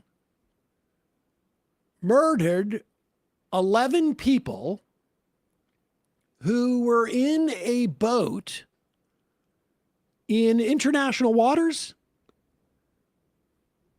supposedly Venezuelans, who were en route to Trinidad. Like, it's unclear to me, like, under what authority the U.S. government has to randomly blow up a boat full of people who are, I mean, even if they were narco terrorists, which we don't know. And what does that term mean? Even if we knew what narco-terrorist means. Drug war and war on terror at the same time. Under what authority do we have to blow up a boat? I mean, put this video up. Like this video, we have multiple, I don't know if this is drone surveillance. They have multiple angles. Go intercept it if you think that they're going to like come to the, I mean, you don't even think they're coming to the U.S. So no, this is just I don't know. Target practice. I don't even, exactly. It's shocking. It's wild to remember the impact of the WikiLeaks collateral murder video. Yep. And everyone was sort of like appalled by that. And this is just basically a Bukele style highlight reel of the sort of fascism they're doing lately. Yeah, we can, they're Trenta Agua. How do you know? Well, didn't you see the Chiron? We blew him up. It was on the video. And we could just now, this anti-war president now is just going to randomly pick boats to bomb. It seems a little bit messed up to me. Nobody, it doesn't seem to even be making like the slightest dent in the news. No, all I see is like, this is awesome. Like it's like on the right side of things, right side of the news. It's crazy. Pete, so Emma's out today. Can we expect some big tragic news regarding Trump in a few hours? Saturn girl, I just got my Henson razor and I love it. I now have the Sam Cedar razor, the Sam Cedar toilet seat, the Sam Cedar hair vitamins, the Sam Cedar electrolytes, and the Sam Cedar identity protection. My collection is almost complete. Now all I need is a silicone Sam Cedar. Oh, Jesus. Oh, even I was thinking like a Funko Pop at first. I didn't quite see where that was going. It's too early for me to get that. Tom Lofink. Happy Friends Day Wednesday, folks. According to Nigel Farage, patriotism is when you ask increasingly hostile U.S. government to sanction your country. Also, yes, both Sam and Emma were out when the Queen died. Binder guest hosted. I remember vividly because if you thought it was amusing to watch Britain lose its mind after the Queen died from across the pond, try actually living through it. LOL. I will always remember the weeks of insanity I was legally required to take seriously. Miss Heathen. Okay, this is crazy. Ro Khanna woke up to protect hate speech against trans people in the UK. Defending that vile transphobe loser Graham Linehan, who's not a comedy writer anymore, got arrested for threatening tweets. He spends all his time harassing folks online and pushing anti-trans policies in UK. Yeah, I'm not sure what Linehan was arrested for. It's not out of my imagination to imagine it was bordering on stalker type behavior. On the other hand, like I do think if it was just the anti-trans stuff he's been in a while, that's an interesting thing. But I thought Ro Khanna's jumping into it and mentioning Oscar Wilde was a bit strange. I don't know any of what you're talking about. I don't know that guy. And so wait, Graham Linehan is this guy who like he wrote Ro Khanna was out. Ro Khanna is saying he shouldn't have got arrested for when he returned by authorities at the airport. And like again, I'm not sure what He's British? Started that. He's a British guy. He wrote like Father Ted and a bunch of like. It's actually Irish, but yeah. Why is Ro Khanna getting involved in this? I don't know. That's a good question. It's a free speech issue, I guess. And maybe it is, the but IT crowd too. Oh, did he really? Yeah, it's I a mean, good show. it's but he's like basically ruined his life by becoming an insane anti-trans person. Yeah, he was on Rogan recently. Oh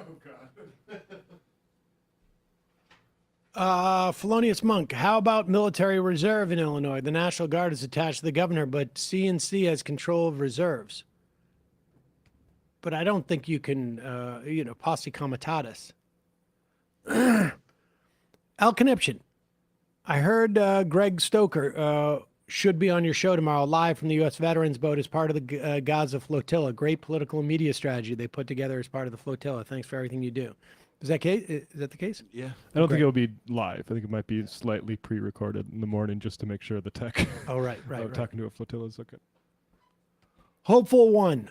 Don't lives mean anything anymore? I was a rare COVID vaccine J&J side effect that required hospitalization and months of treatment for clots. I still urge any and all to be vaccinated. I know I'm a rare case. Hogtown. COVID broke a lot of brains. Here in Canada, there's a whole class of grifter that wants us to believe they're the brave freedom fighters because when the country asked them to do the bare minimum to keep themselves and their communities safe, they were too scared to get a needle. Thank God none of these guys were at Juno Beach or they'd have stayed on the boats. This anti-vax stuff goes back, centuries. Ben Franklin, one of the first things he ever printed when he had a printing press as a teenager was anti-vax stuff. We shouldn't be vaccinating ourselves against smallpox. And then he lost a child and then later had to be like, yeah, I was wrong. And then he also had really bad syphilis too. Oh, I don't know about that part, but that's Ben Franklin. Very plausible, yeah. Yeah. My brain hurts. National Guard are part-time soldiers. As of now, when Trump calls, they're not reporting to their real jobs. Can Trump privatize National Guard and pay them good money to be his private army? I mean... Isn't that kind of what ICE is turning into? On some level, right? They have just such a huge slush fund. They can just keep pouring money into it. Oh, all right, let's do this. Welcome back. You guys were on vacation at the same time. Were you guys hanging out? I want the phones up. I was trying to avoid this. It'll be tomorrow for phones. Tomorrow? Yeah. Oh, shoot. Imagine if you showed up to the same resort like Dave Rubin was at. Now, did Dave Rubin have an AI version of himself do his show? No, what he does now is put in the can a bunch of him being like, hey, here's the left being crazy, and then they'll just cut to a clip. Or here's Bill Maher telling the truth. That was my favorite one. He had, one of his setups he had is Bill Maher still telling the truth or something. Like so we could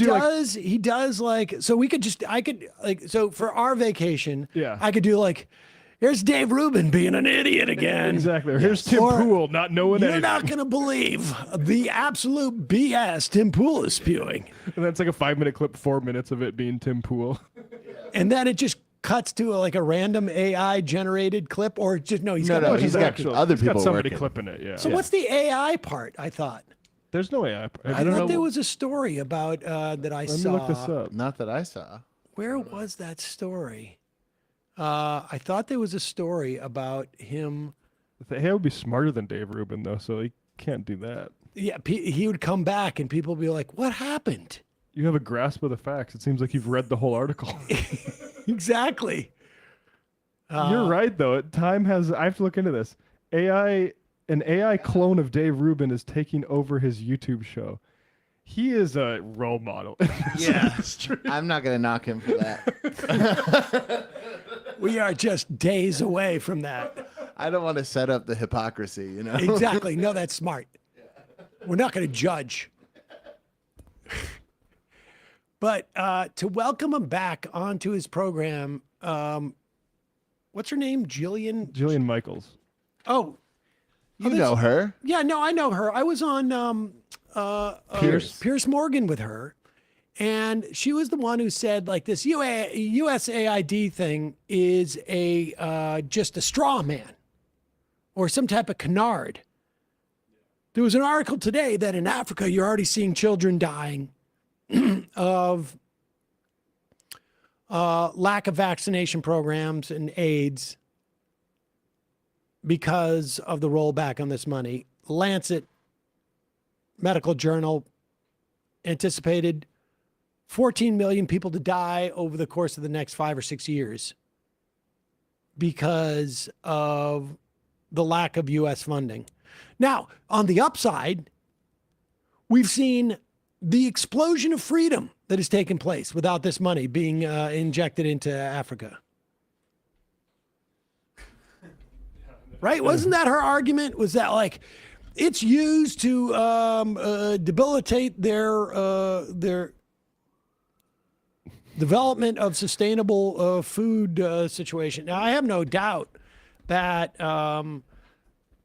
elements of all of our aid program are either like knock-on sort of CIA projects or direct CIA projects. Yeah, toward colonial underdevelopment. I don't think that's really like Jillian Michaels is not reading Walter Rodney.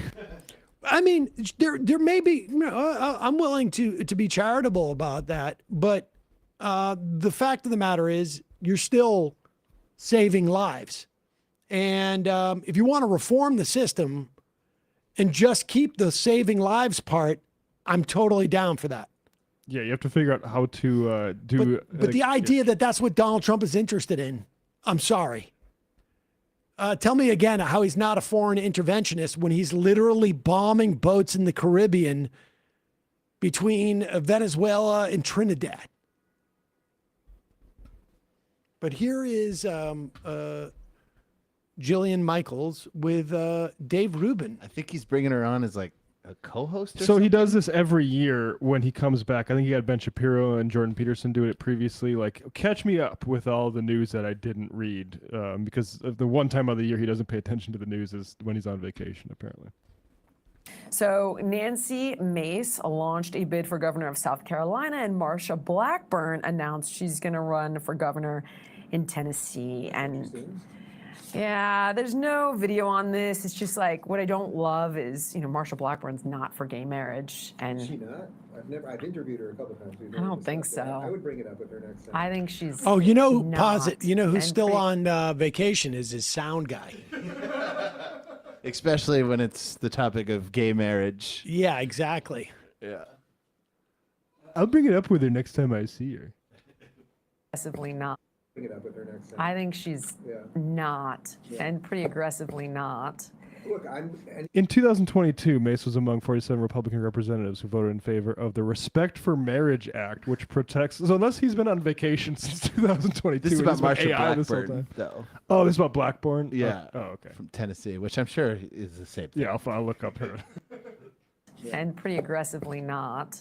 Look, anyone can have whatever their own religious and personal philosophical belief is. I don't think that should supersede another citizen's right to engage in a relationship that they wish to engage in. And I think the ship has really sailed on that. So I wouldn't. I hope so. I wouldn't really. Well, certainly at a governor level, the governor has no ability to do anything about that. But Here's the concern. I mean, and I'll try to be quick. Is like I think you saw there was some worry they were going to try to bring up gay marriage in the Supreme Court. It turned out to be a nothing burger. It had to do, like, long story short, the Supreme Court didn't agree to hear this case yet. It had to do with this Pause it. woman's So, okay, freedom. all right, let's define what a nothing burger is. If you have a fear that the Supreme Court is going to revisit marriage equality in the Obergefell case, it's a pretty legitimate concern based upon, they certainly set the precedent. They've set the precedent to go back to miscegenation cases about marriage. But it's a nothing burger. Keep telling yourself that. I don't know if you paid attention to what's going on in the Republican Party, but it's a nothing burger. I mean, the reason why Dave Rubin has her on today is because he's no longer on the Blaze, because they found out that not only that he was married, but he was having a kid. Yeah. Marsha Blackburn. A set of Supreme Court ruling granted marriage equality in 2015 to same-sex couples in all 50 states. Today's Supreme Court decision is a disappointment. I have always supported traditional marriage. She also voted against LGBT-inclusive Employment Non-Discrimination Act, twice voted in favor of the federal constitutional amendment banning marriage equality. So, yeah, ask her about it next time, Dave. Said he's already interviewed her a few times.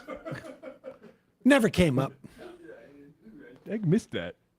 Or it turned out to be a nothing burger. It had to do, long story short, the Supreme Court didn't agree to hear this case yet. There's a Seinfeld something over Dave Rubin's. You see that? Yeah, it's a framed script. Oh, beautiful. It had to do with this woman's freedom of speech, I think, and religion, not necessarily relitigating gay marriage, but the concern is that it could come up. And then, what if it gets pause it for a second? Look at the look on Dave Rubin's face. Keep it up there. I just look at Dave Rubin's face. He apparently, I wasn't sure how this worked, but it's quite clear to me now that she came up with these stories. Yeah. And he is in a full-on panic because he must never, ever talk about this topic, because it was so debilitating to his audience when he was announced with joy, as one would. You announce with joy when you get the kids. After a couple of years, you start to realize. but he announced with joy about he's having twins, he and his husband, through a surrogate.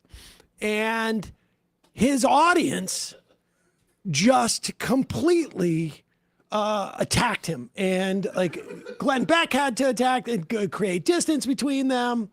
And they're calling him unholy. And look at the look of terror on his face as she is talking about this. It's like he's in a roller coaster. It's honestly my God, didn't anybody tell you we never, ever talk about this? Are you choking?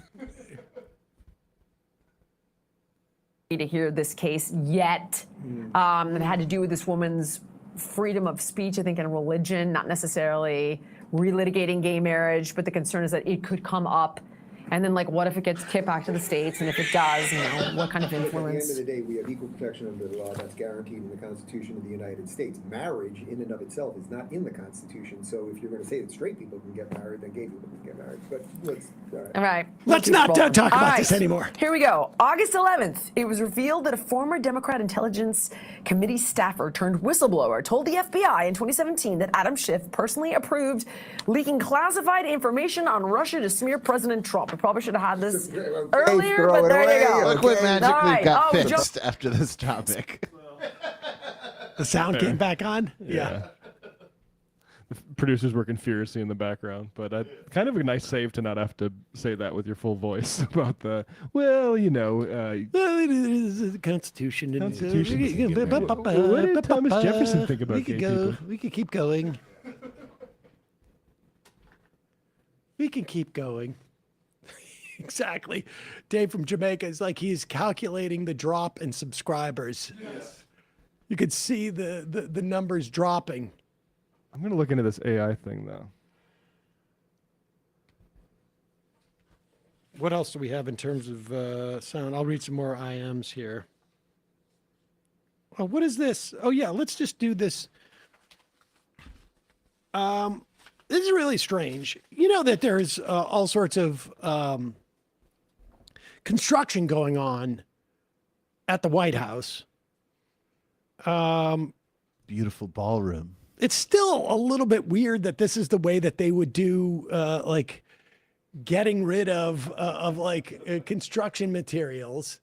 from the White House, like you generally have like shoots, from like second floor windows, or I would imagine like maybe they would use carts and go out some type of service. It's hard to imagine that you have professional contractors going like, oh, just chuck it out the window. It's the White House. Chuck it out the window. So here is like, I would feel ashamed of doing that in my apartment. like, I just having, having some awareness of the way the construction people operate, and assuming that the White House, there's probably feel people are like, well, we should be on our best behavior. There could be some scrutiny here. This is what's going on at the White House. Here's the footage. This is the second floor window.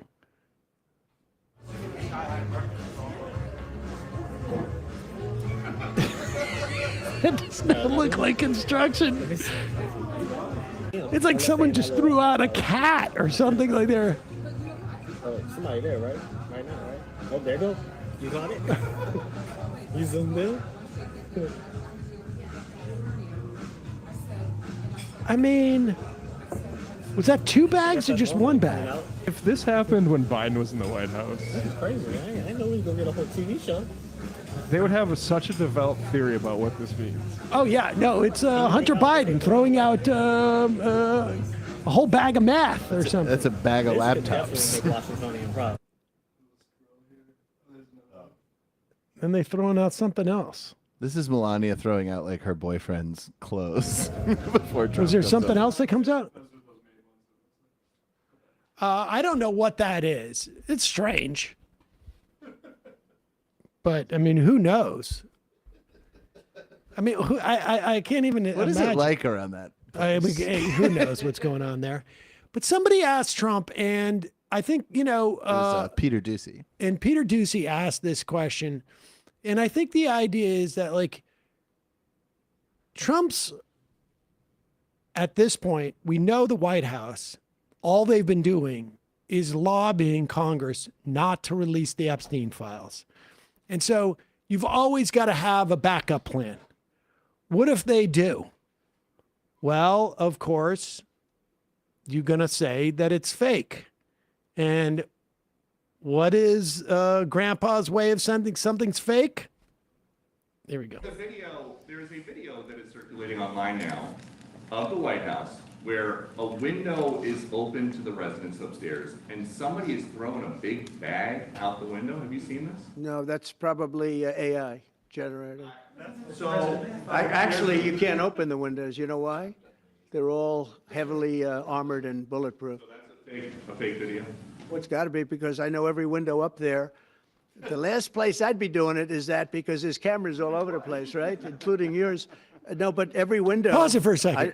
So the argument is the video of somebody throwing something out the window would never happen because there's cameras everywhere and somebody would see it. That's and, the last there'd be a place video I of would it. do that. Whatever was being not done by the AI.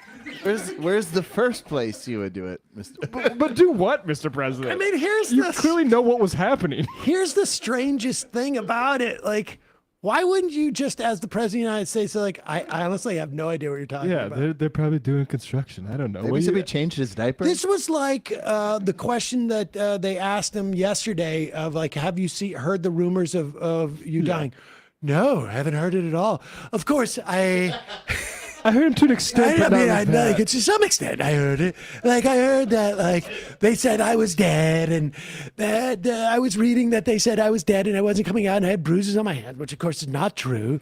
But I didn't hear anything about that whatsoever. I would have never heard about that. It's probably AI, because I would never do what those people were doing. He's just like so. He is so programmed to lie about anything. I worked on a show called I'm with Busey. And let me tell a fictional fan fiction story right now that is obviously not true at all, but it's a fictional story. Like this is wouldn't this be funny? It's like a composite. Yeah, wouldn't this be funny type of thing? And I'm going to change the names. So it was I'm with Bussy. And at one point, the office that we were working in caught fire. Like it had a fire overnight, and we had to shut down production. And a producer called the host of the show, this is all fictional, and said, "Hey, Jerry, we have to stop production for a while." And Jerry answered, "Why?" And they said, "Well, there was a fire in our office." "I didn't do it." No one. No one thought that you did it. What? Why? I mean, just an inveterate sort of guilty conscience, dude. Yeah. God. Out the window, have you seen this? No, that's probably AI generated. So, Actually, you can't open the windows. You know why? They're all heavily armored and bulletproof. So that's a fake video? Well, it's got to be, because I know every window up there.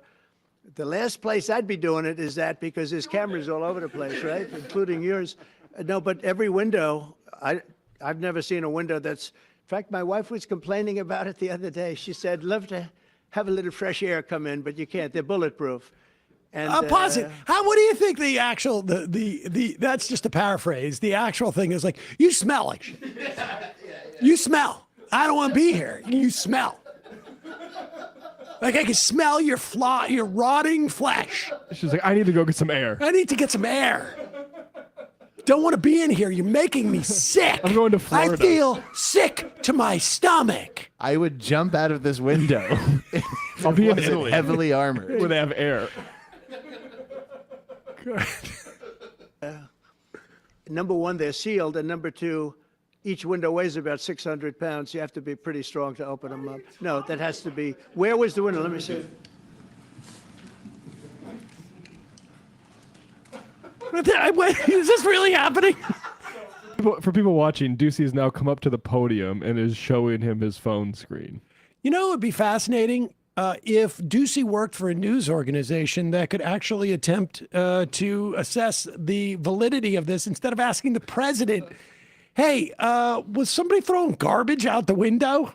No, those are 600-pound windows. That was AI. Well, I can understand, like, like, where did the whole 600-pound window thing? Either they're bolted down. He knows real estate. Or they weigh 600 pounds. Or maybe he once tried to open the window. He couldn't do it. And It's people a were like, regular "Well, Mr. window." President, they're 600 pounds. And also they're completely locked. That's why you can't open it, sir." "Oh, okay. I said that makes sense. I thought I was.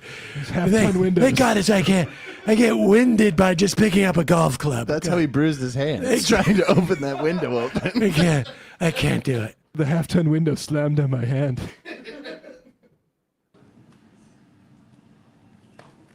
Which is the window? It looks like this is on the 15th Street side, I think. Yeah. So right here. Yeah, those windows are sealed. Those windows are they're all sealed. You can't open them. It's the kind of thing they do. And one of the problems we have with AI, it's both good and bad. If something happens really bad, just blame AI. Oh. Also, they create things, you know, it works both ways. Yes. If something happens that's really bad, maybe I'll have to just blame AI. But there's truth to it, because Oh I my see so God. many phony things. I saw something as I was growing up, from the time I was a baby till now. I said, who did that? It was AI generated. So it's a little bit scary, to be honest with you. I mean, think of all the things you could do with, let's say, files. Like you could create fake files or videos of people like with all sorts of nefarious people in a Moscow hotel being room. in like or being in Florida or at someone's island or an airplane, or maybe people with AI could claim things about you being with Using undocumented labor. young women. Like AI could be just All I'm saying is if you see any files that are wrong, it's probably AI. If you see any videos of anybody chumming around with Jeffrey Epstein at a party in the 90s. Definitely AI.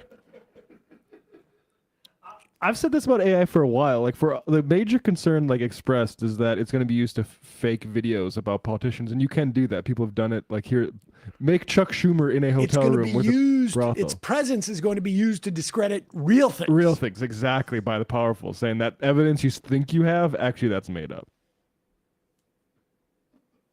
Go ahead. Is there anything left? That's it. Oh, That's that's it? amazing. I didn't see that full clip where he just says, like, maybe if something bad happens, I'll just blame AI. Like, you're not supposed to say that. Oh. Maybe if someone's caught throwing out files out of the second story window, I'll just say it's AI. But that video of me saying blame AI was also AI. So I never said that. AI said that. This whole thing with Ducey is AI right now.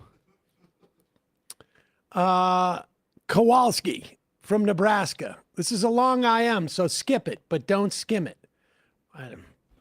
Most COVID discourse is missing the point, in my opinion, because the global response to COVID was the greatest collective achievement of humanity in the last 30 years, and nothing else comes close.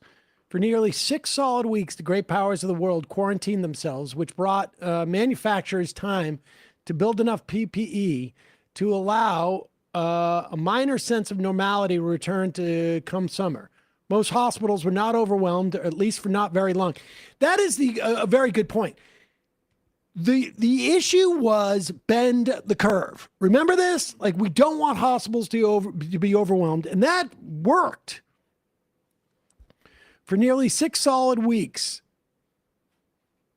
Oh my gosh.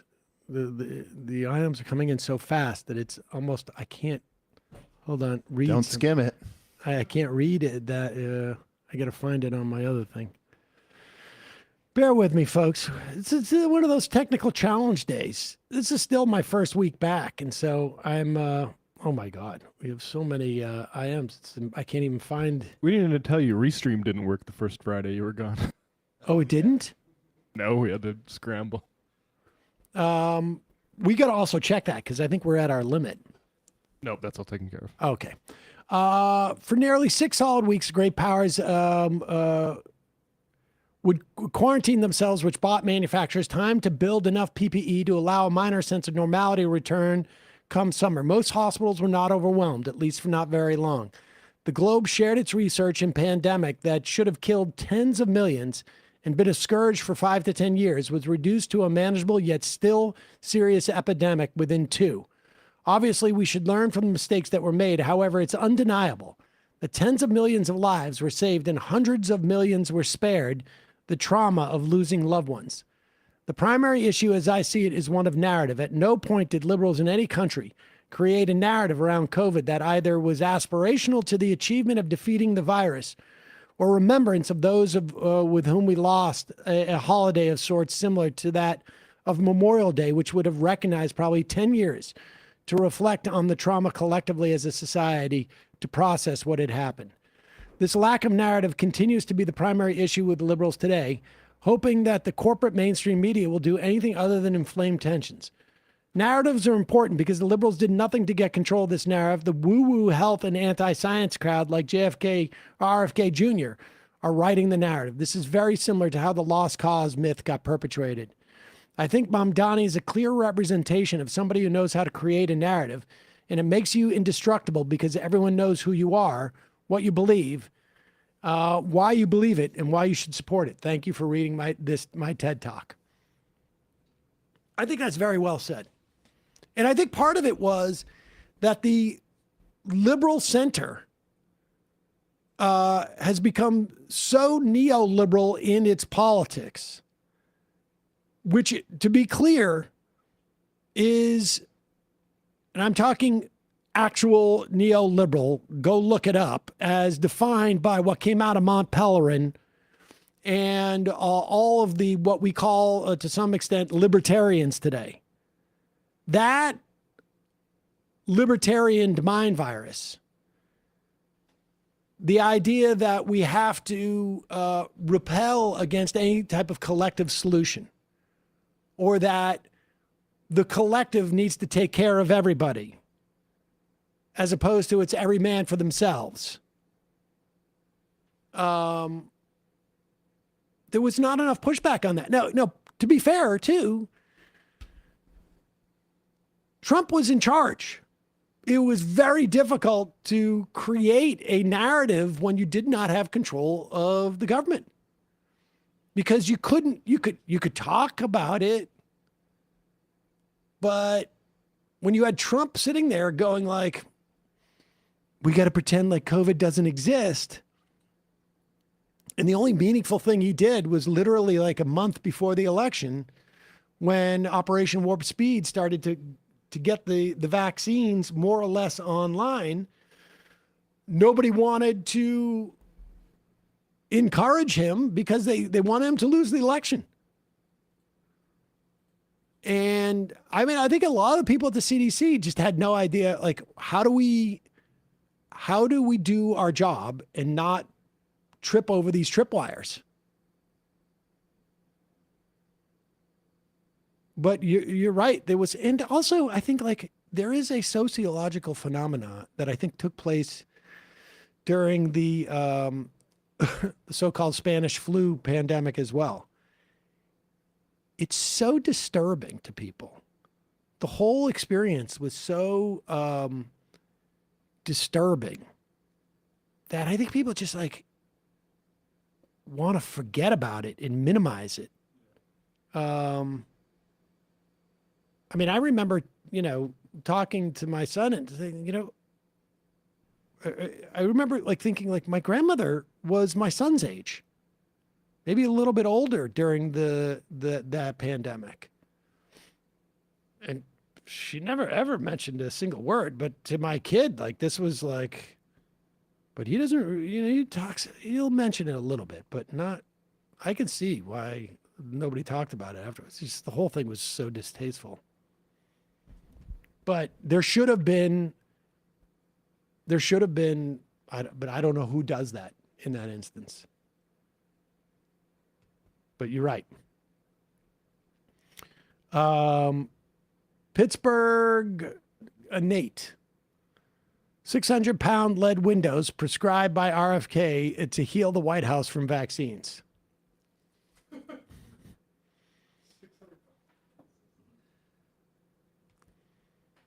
Dave from Tallinn. Wouldn't be surprised me if they blew up that boat to distract from Trump's AI answer F up. I would think the Epstein press conference more if we're going down that lashing out, yeah, theory hole. You guys said people would care. Nobody cared. Next time we've got to blow up 5 boats. And it's going to be in Mexico. We're going to just start bombing Mexico. How many people do I have to kill? We've got to bomb a country. Sassy Molasses. How long till Trump deploys a false big balls operation? Just send that kid around to keep getting beat up. The dude, Florida just put out they're going to eliminate mandatory vaccines for kids. I mean, it's insane that I hear nurses in New York having to prepare for measles because of like Texas and stuff, and that's like all gone away now. People have forgotten all about it. Charlie Jerk. Did any of you see Anna Kasparian on CNN agree with Scott Jennings that deploying the National Guard is good and successfully reduce crime just with its presence? I missed seeing her talk with her friend Ben Shapiro. Oh, when did that happen? They were on together on CNN together. Shapiro was on? Yep, Shapiro was on with Anna promoting his new book. And what was she doing? They disagreed a little bit about Social Security versus funding Israel and stuff like that, but I didn't see the part where she sort of continued her Nicaragua support for, calling them terrorists and having the government get and pretend that like we're overrun with crime. Yeah, we need the National Guard now. It's really shocking that bringing in the National Guard would inhibit crime. You know what else would inhibit crime? What if we just made it like a curfew? Yeah. Just every day, 4 p.m. curfew. Support just say we should do what Bukele is doing. You know what else State would of inhibit emergency. crime? Surveillance cameras in everybody's homes. Ankle monitors, everybody. Everybody wears ankle monitors. Everybody needs to show their papers when they go into any public building. We can completely eliminate crime. Completely. You know what else actually would eliminate crime? If we were all in jail.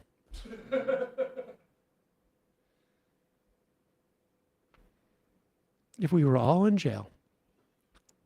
Juice for Jesus. I've noticed Majority Report seems to have technical issues in the segments where Sam is uninterested in engaging with the topic. Curiously Rubenesque. Oh, that's not true. We just have tech issues. I've been uncharacteristically calm during them. Have you noticed that? I have noticed that. You don't notice it. You've never seen me. Well, I just think you were being calm. Yeah. Yeah. I don't know what you were I like think that is- previously. I thought that was just because Brian's new and you don't want to. No, I mean, I don't think he cares. no, he's got until October 1st. Isn't that the autism deadline for RFK too?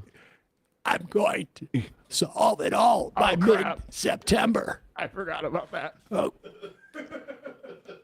What about if we just give grants to all the organizations that I lead? Would that suffice?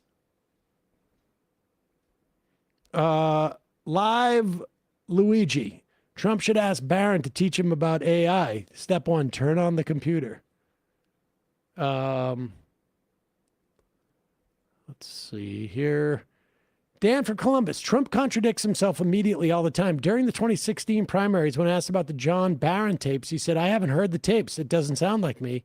Refresher for anybody. Trump used to call people claiming to be his PR person under the alias John Barron and tell them how cool he was. Yes, we have tapes of Trump calling like New Yorker magazine or New York magazine writers. And Did he change his voice? not really. Not really. It was fascinating. What? There's no effing way the windows at the White House are sealed shut. What if there were a fire at the White House? You can't even shoot. It's like a Tesla. You just have to burn alive. They're throwing chairs at the windows, trying to break the glass, and it just bounces off. Shooting guns, the bullets are ricocheting. All the everywhere. windows are completely sealed. There's no way to get out.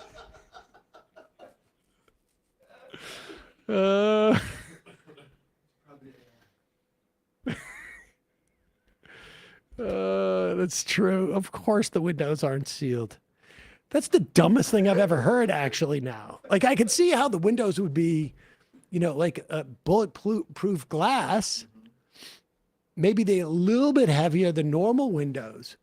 But why would you, like, what is the idea here? That there, I guess someone would have a long-range rifle? I mean, they're completely surrounded by snipers and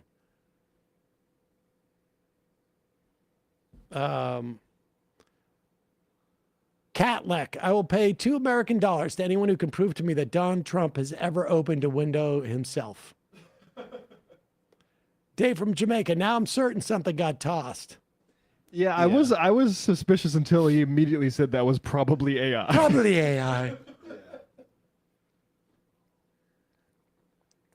I'm the president. I don't know what you're talking. I have important things to No, say. I pay attention to everything that's thrown out the window. That's one of my primary jobs.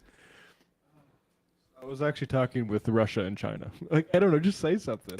Like, it is amazing how, like, he must do so little that he can't even come up with an excuse. All he's doing is sitting. Yeah. Actually, I don't want anyone to know that I spend most of my time in the video camera surveillance room just watching all the images. Refreshing X. DJ, the makeup artist. When do we get to see Tim Beanie back in the White House press room lobbing softballs and licking boots?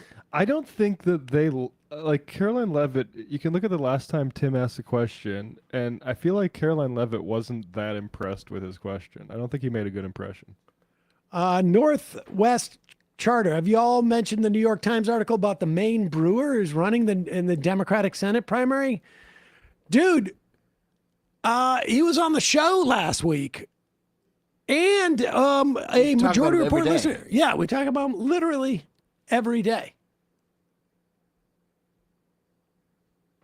By the way, New York Times breaking news saying that the Trump administration or advisors in the Trump administration are offering jobs to Eric Adams and Curtis Sliwa to make room for Cuomo. Really? Mm-hmm. I mean, I don't think that works. Yeah. Nope. I mean, I guess it would be. Can closer. Sliwa accept that though? Huh? Sliwa can't accept that. He won't. Yeah. Why? Because he's like idiosyncratic, like not a sort of freak. Maybe I'm wrong about this, but I feel like he likes just, barely getting any votes as a Republican whenever he runs for office here. I don't think he wants that. Although I saw an interview where he took the beret off, and I was like, oh, he means business now. Oh, crap. That's not good. Yeah, he took the beret off. He's an odd guy. He is definitely an odd guy. Eric Adams, I would imagine, is already in a car driving to Washington, D.C. He's like picking out jobs he would take. Like he's literally writing down, if he doesn't already have like a this is what it would take list. That guy is so transactional. He knows he's done. He's hitting home runs left and right in his mind. Yeah. Tom Barrack is the current ambassador to Turkey. So. Oh, he's going to go to he's going to get, just look at the openings. He's going to get some sweet ambassadorship and also like a sinecure in Trump Industries or something. I really like crypto. How do I get involved in something like that? Well, Majority Report wardrobe coordinator. After you get the Silicon Sam Seder, you can go to Cumbies whenever you want. All right. 3 more of these. JR in Philly. Sam, how excited are you for Chelsea Clinton running for Nadler's seat? I've seen the chance that Lena Khan may run for that seat. And Chelsea Clinton. That. Huh? I think Khan has poo-pooed that a little bit. Oh, really? Yeah. Personally, I'm very excited about Chelsea Clinton winning Oh, this my election. God. I know. I've missed her since she stopped doing her work at MSNBC for 15 minutes. That no-show job. One day. The Kawhi Leonard deal. Nassau County spokesperson. You see what Swazi said? Told DSA and Mamdani to start their own party because they're not Democrats in his eyes. What an effing joke that dude is. Literally a Republican that run as a Democrat because it's politically advantageous in New York's 3rd. I mean, good luck with him. He can go F himself. And the final IM of the day. I gotta scroll. Oh my God, we got a lot of IMs.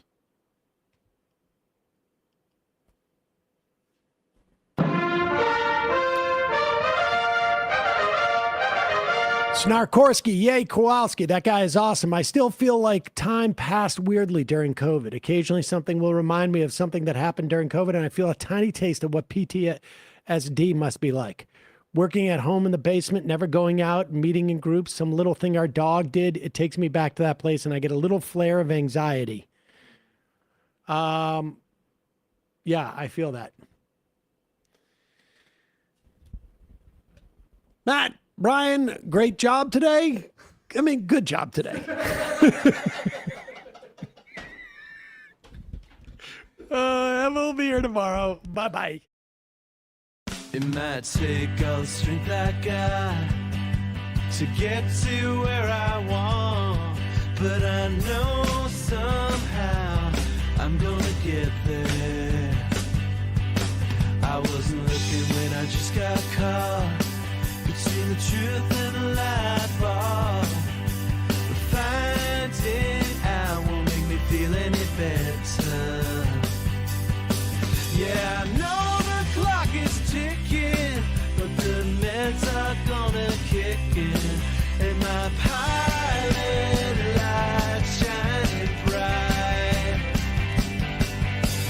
guess somewhere the choice was made for the option where you don't get paid, for the road that bends before it finally breaks you.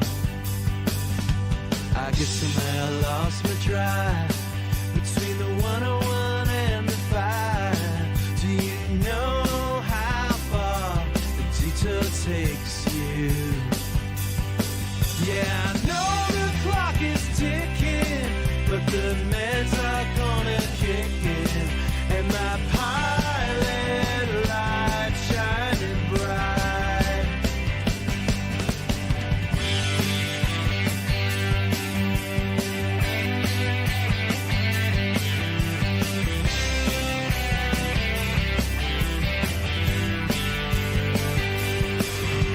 The months drifted into years while I shifted in and out of gear.